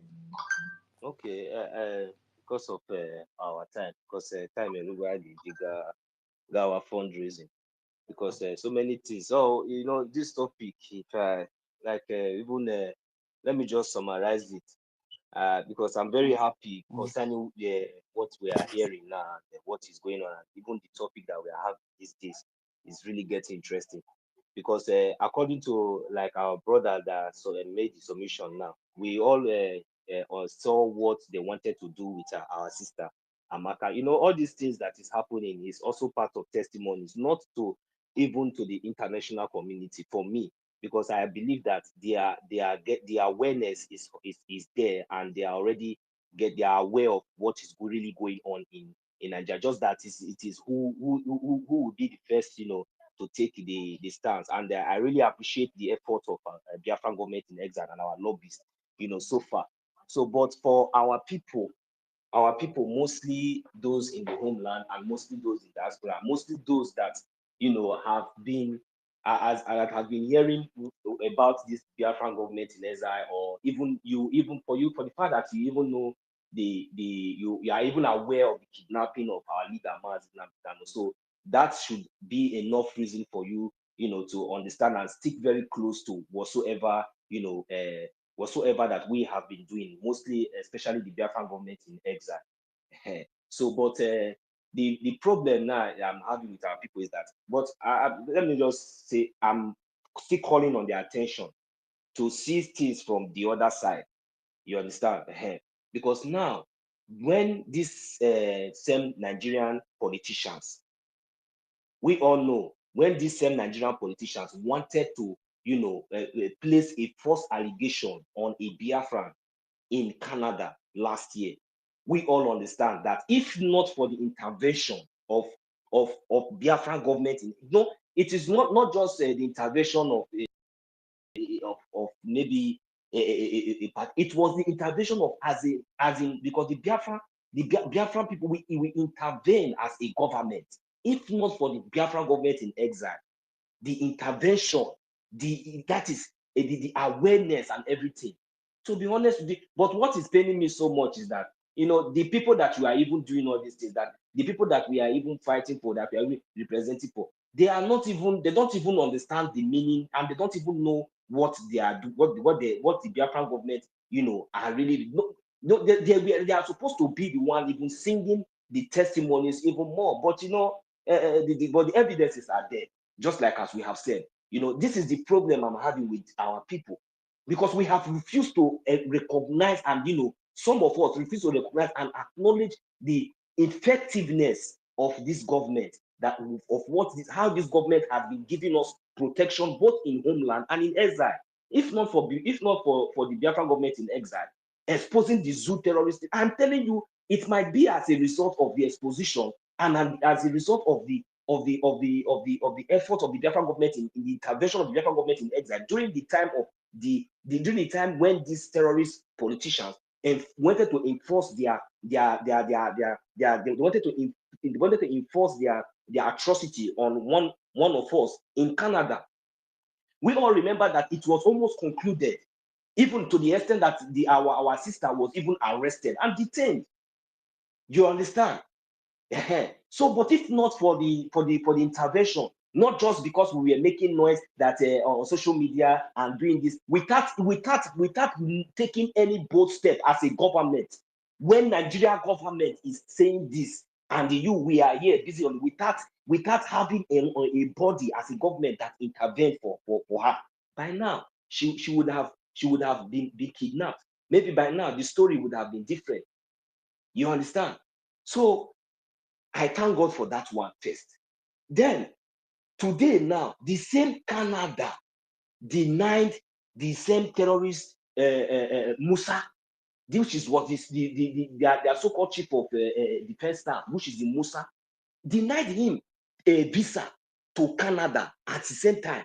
And all these things that have been happening, it should have been enough reason to send a very strong message to mostly, especially to the Biafran people, even those people who have been sleeping, even those people, as long as you wake up and you know that you are a Biafran, whether you are from Igodomi, whether you are from Izon, whether you are from Isoko, whether any part of Biafran land, with all these things that I'm pointing out now, since that there is nobody that is telling you, with all these things, all this evidence that has been in the open, you should have been able to understand and know where to stand and what to do.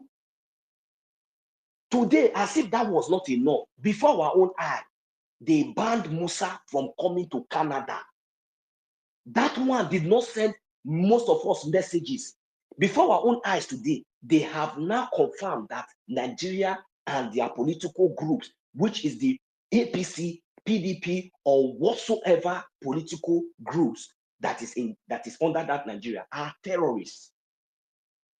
It has not sent any of you message, especially those one Nigerians. You people have not seen any reason to begin to ask questions. You people have not your mindset have not still waking up, right? It is not still yet clear to you all that even the P2B and all those governors and the rest of them, as long as they are politicians under one political party, especially those ones in APC, they are terrorists. It's not clear for you now. No, it is not clear for you before your eyes. I will yield my mic here. Thank you very much because of our time. It's time for us to go for our fundraising. Please, Biafrans, let us try to, join the fundraising. If you have not shared the Zoom link, go and share the Zoom link. If you have not downloaded your Zoom, please download Zoom so that you'll be able to join us in the fundraising tonight. It's really going to be interesting. So I welcome each and every one of us as we move from here to our fundraising. Thank you very much, Auntie Kiruka. God bless us. All right. Thank you so much. Yeah, my brother Nonso. Yeah, the most important day of our lives now are actually Saturdays. When it happens to somebody else's body, it looks like as if it's happening to a firewood. You see? Yeah. Well, all those our small children that are and our young boys that we see on the timelines that this Zugarian terrorist and Fulani are buying. Yeah, it's very painful. In fact, it gives me sleepless nights, honestly. I'm telling you. Yeah. But when we remember those killings, it gives us more strength to continue to go and look for a Gemma, because that is the only solution. We can't allow our people to continue to die. Very young boys, teenagers. Ifuge. So, Information Minister, yeah, we are waiting for you to close the space so that we will move into the Zoom and do what we are, our business of the day, which is fundraising Saturday.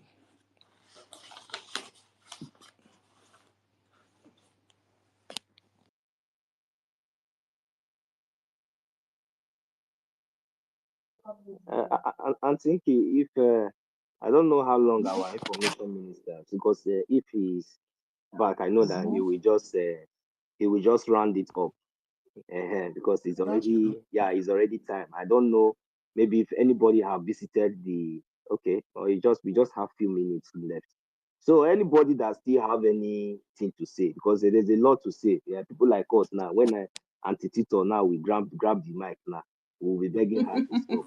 If I grab the mic now, we'll be begging. So please, those of us that have little contribution or submission to also say concerning the topic should this is an opportunity for you to lay your voice, because we have all said it all. But my point here that I'm laying out is that I don't know why it's still very difficult for our people to understand and to see the effectiveness of and the effort, because all these things that we are seeing now that is happening now, who is on whose efforts? That is the question that majority of us should be asking ourselves. On whose effort? On what basis? On what ground? All these things that we have not been seeing before. Today now we are seeing everything now popping up. Countries that have not been speaking, they are not speaking.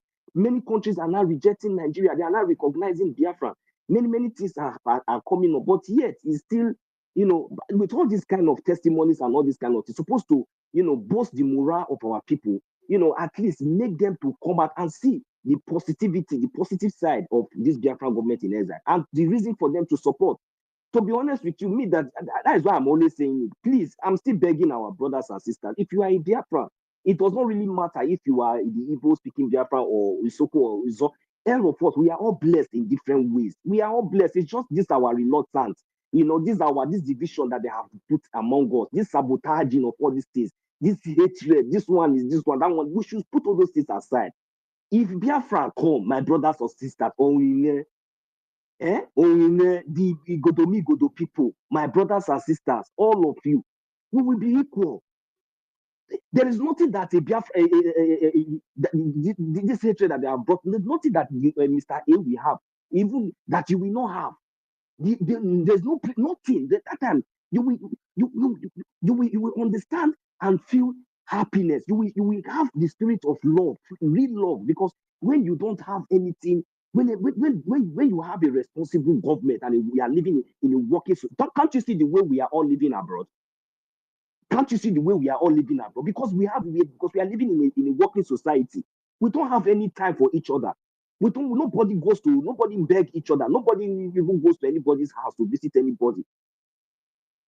Even when you see each other outside, even when you go to bar, you want to buy your own and pay for yourself. You don't want another person to pay. Yes, if another person is paying for you, you feel ashamed. This is the kind of mentality. That is we are going to live like kings and queens. Nobody will be Odogu above another person. That is not. So with all these things that we are seeing, there is something, there is a pilot, there is something that is amplifying all this positive news that we have been we looking for so long. And all of you know that there is no any other government that is making all these things to happen apart from the Biafran government in exile. Our government has told us that we need funds, we need money, we need more lobbyists. Not only we need more, if we bring out our money, our government knows how to manage our money. The little one we have been contributing, we can see the effort, we can see the benefit, we can see the evidences of what they are doing with it. They have been managing it very, very well, giving us positive results, even at the time, at the worst time that we think that is when, you know, our government are very so strong and so trustworthy.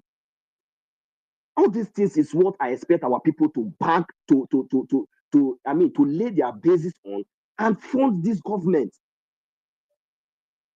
All these advantages is what I expect our people to take, you know, to make use of it at this time. All these advantages are coming. Opportunity comes but once. We have to grab this opportunity, this effort, all these things. It's not just coming out just because maybe we sat down on our social media and all we just start to be. No, there are effort, there are messages, there are so many things that efforts that have been put in place for us to see all these things happening. This is the time for us to liberate ourselves. This is the time for us to set our leaders, Mazi Nnamdi Kanu, free. This is the time for us to set our brothers and sisters free, those ones that they have kidnapped for years that, you know, we have not heard from, so that we can go back and, you know, give the benefiting burials to those of our brothers and sisters who they have gruesomely murdered. We must fight. This is a fight for justice. This is a fight for liberation. This is a fight for freedom. And this is a fight for finish. There is no going back. The dragon flag has been risen, and it will not go down until Biafra is recognized. I will give the mic here. Thank you very much. God bless us.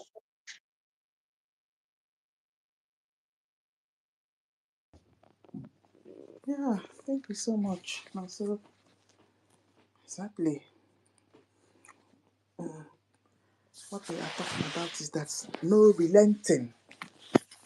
Yeah. Yeah, Madam Key. My dear. Yeah, I just want to remind Biafrans, just give me a few minutes. If you have not sent mail to those that are in charge, that email, t_outreach_pm@state.gov. Send it now. Because if Is you someone don't speaking, talk, please? I they can't will hear send anybody. this Auntie Figo. weapon, they will sell it. So that is what I'm compiling. And I just want to share the way I'm doing my own. I went to our defense. I'm just sniping everything, at least the most recent ones, all those armor tanks. So if you have anything to send it now. It's not just to come and talk and then there's no action to back it up. Because what Canada have done, Canada have solved our problem up to 90%. You see, they have solved our problem up to 90%. So what are we supposed to do? Because if what we are doing is not yielding fruit, you will not see this, what is his name? This Ebonyi State governor of Nigeria coming out to cry and tell Tinubu to restrict the social media. The same vocabulary. Madam K, you are told to check your back channel. The same vocabulary that a Sultan of Sokoto said, that social media is, oh my goodness me, Sultan of Sokoto said social media is what? A terrorist. You see, a thief will always know who is a thief. You see, this man came out 2 months ago and said social media is a terrorist organization. Meanwhile, he is the king of terrorists. Everybody, all these politicians must go to Miss Sultan of Sokoto and Jobale to Sultan of Sokoto. Imagine, we saw this one kneeling down. What is his name, sir? Kidiko Priest. Please, my people, remind me, that one that knelt down in front of Shetima. Oh, Kiloruko. Cubana now, Cubana chief priest. Cubana, you see the way he was kneeling down like somebody that just recovered from purging. All because of what? All because of favor. You see, so Sultan of Sokoto, who is the real terrorist, was not calling social media. Social media is a Shoot on my sister. terrorist. Shoot on my sister. Sorry, there is something I want you to know about this our men that goes to these people at the north. When they go, they initiate them by taking them through their anus. I want it to be clear. Let us not be hiding words. This is what they do. All these governors you're seeing that they, all this our people that goes there that they make sure that is what they do. That is how they initiate them. They take them through the anus. From there, they tell them, they give them offers that they give them access to make money anyhow. That is what is happening. That is what our people doesn't understand, but our people have choosing money more than life.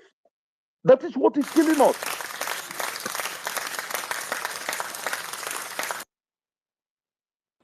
All right. Thank you to everyone. Thank you to all my ministers of the media. Madam K. Madam Yes. K. Yes, you know, you have not been, you didn't call me That today. that Yeah, that yeah. that is the thing now. You know, say they go they Mhm. find a film for the weekend, so you need to give them film for the weekend.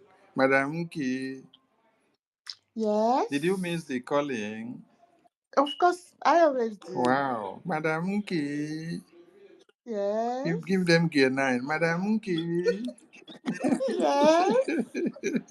Don't worry, they go see Pepe, Pepe them. Akbarawa, honorable. I know Eh? My minister, I'm going to pay 25 a Gemma for interrupting you. Okay. I'm going to pay, but I want to say something here. Imagine this kind of a thing that you called our sister, Madam Inki. This is what our people used in making a content. Trying to use it to defeat people, and you're telling me these people are human beings and we are fighting war. Mazi Aziwunam, that is to show you the generational illiterates that we have in Biafra liberation for years now. Our PM said they are generational illiterates.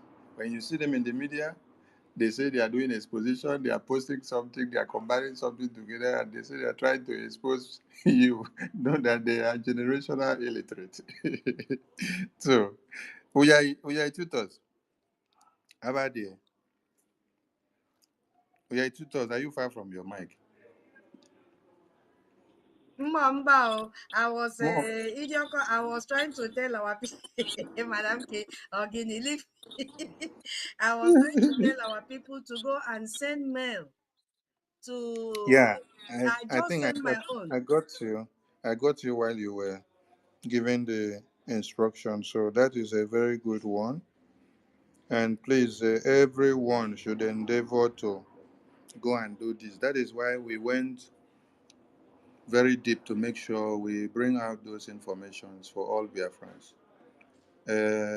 The way BRGIE is now and the way social media is now is not where some things will be hidden from you. So every Biafran, just like our we are tutor said, go and get that email, get that email, compile all the atrocity videos or photos or screenshots or publications from the social media. There is one that one of our media engine has done.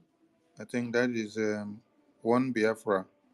One Biafra Media has done, where he has compiled some of the media publications of Nigeria of the extrajudicial killings, massacre, raping, extortion, invasion of our communities and the indigenous people in Nigeria. So you can as well pick some from that is handle. Take everything that you know, compile those evidences and send email to that email. They put that email there and say for every inquiry. Uh-huh. You can email this Secretary of Defense for foreign, blah, blah, blah, blah. So make use of that email. Yes. Make use of that email. Bombard them with all the evidences that Nigeria has done to us. And My We are minister, having, please, I'm sorry. I have posted the email. I'm sorry, sir. I have posted the email in the comment section. Yeah, because okay. some Biafrans may say that they don't know where to find it. It is there. Just copy it and paste it in the email you want to use and send to them. No waste of time. We are on the hot seat. Thank you, sir. Yeah, thank you very much. And as you post it, repost it again so that after the space is down, some people can still see it. Then do a screenshot of the former post to the website and then show it so that you write something and then say, this is the email, everybody. I will still repost the one I posted before. So please, all friends, go and do this and let us do it. It's all for us. We are winning the war in the homeland. When I said there must be bloodshed before there could be victory and freedom, and we exemplified the bloodshed in Israel, we exemplified the one in Russia and Ukraine, the one in Afghanistan, Pakistan, Iran, and every other places. This must happen before a roundtable will come and before freedom will finally come. And that has also happened in Biafra. It has happened before, it is happening now. And as it is happening, we are winning the war, they are killing us, we are killing them. At the end, we'll still win. Your contributions to the BDF in the homeland are doing well.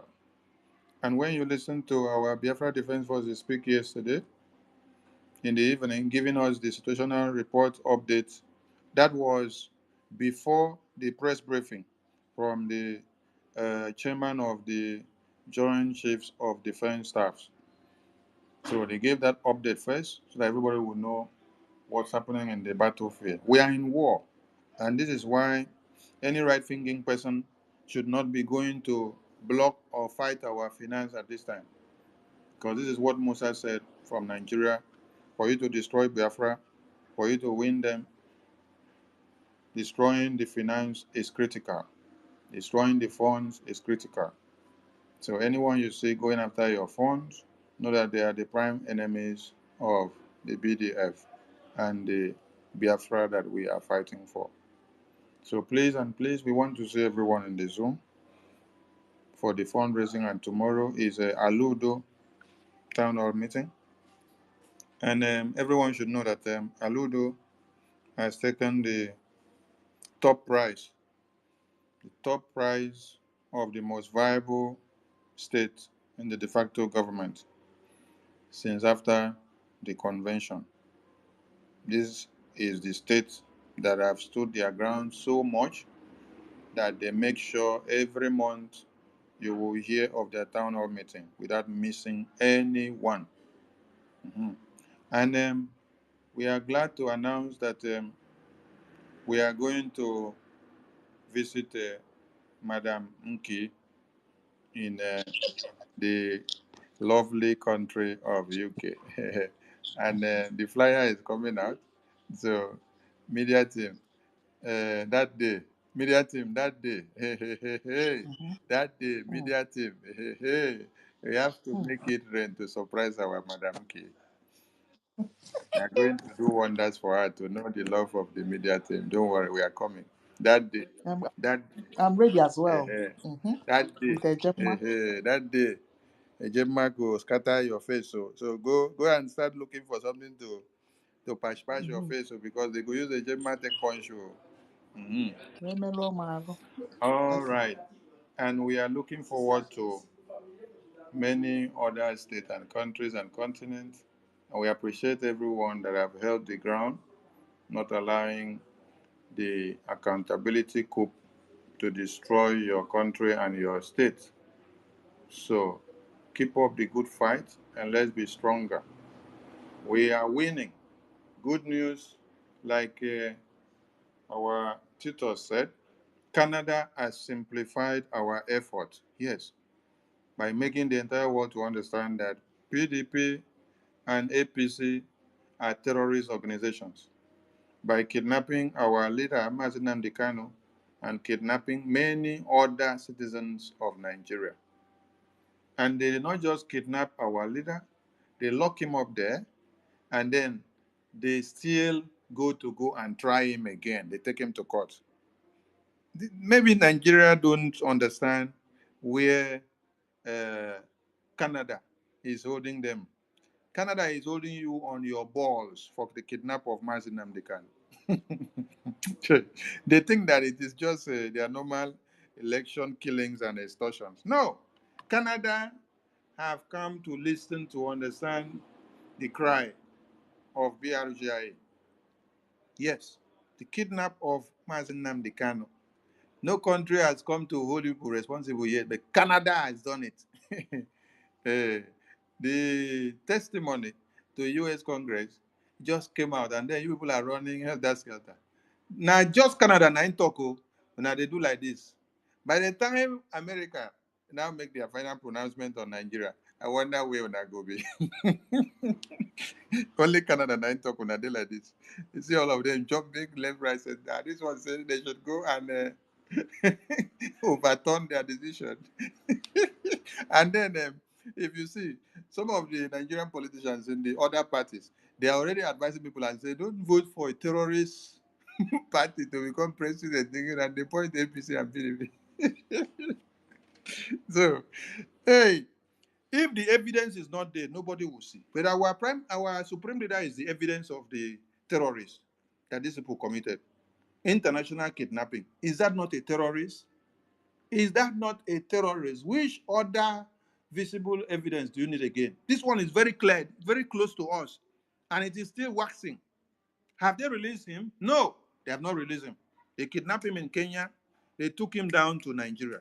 They locked him up in a confined space. They denied him hospital treatment.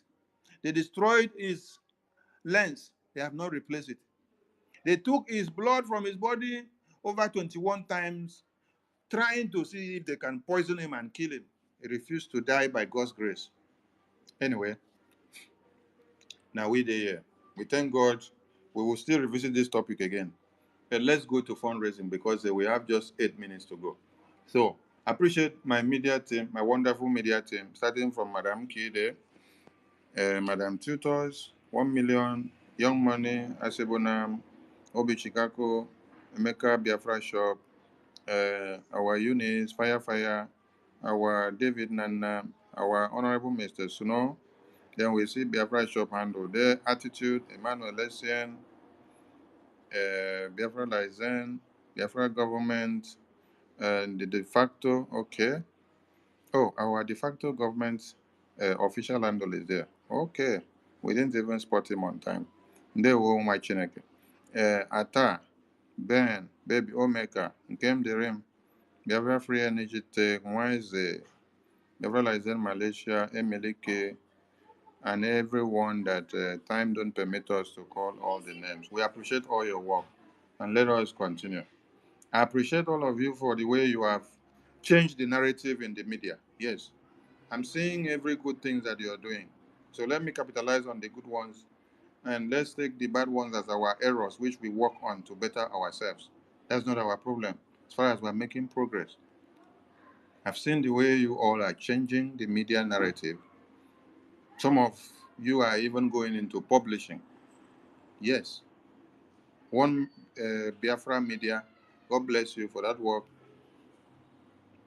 Abamek Media, thank you. Juan News, thank you. Oh God, you guys are the visionary media that we have expected. Mazi Nnamdi Kanu said, when it is time, God will bring those that were born in their mother's womb to come and make a difference. I appreciate. Wait, one question why I suppose I've been saying. What was blocking the road for all of you to suffix all this while? Is it the bad eggs?